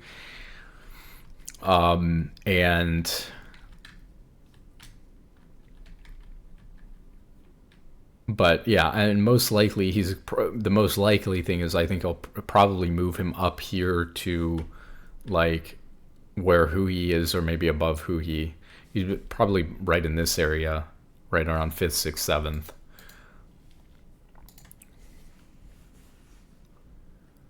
So let's see. The bottom 4 supports were, in my opinion, I I mean, and really, we shouldn't think about it as the bottom four sports. There's really, in my mind, the support category tier list, right, would be something more like this.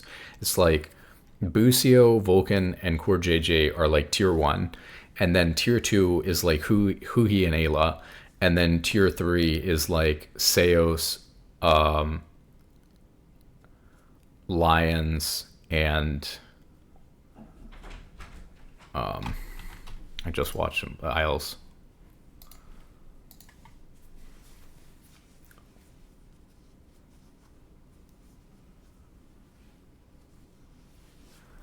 Okay, hold on. We're going to take a break here.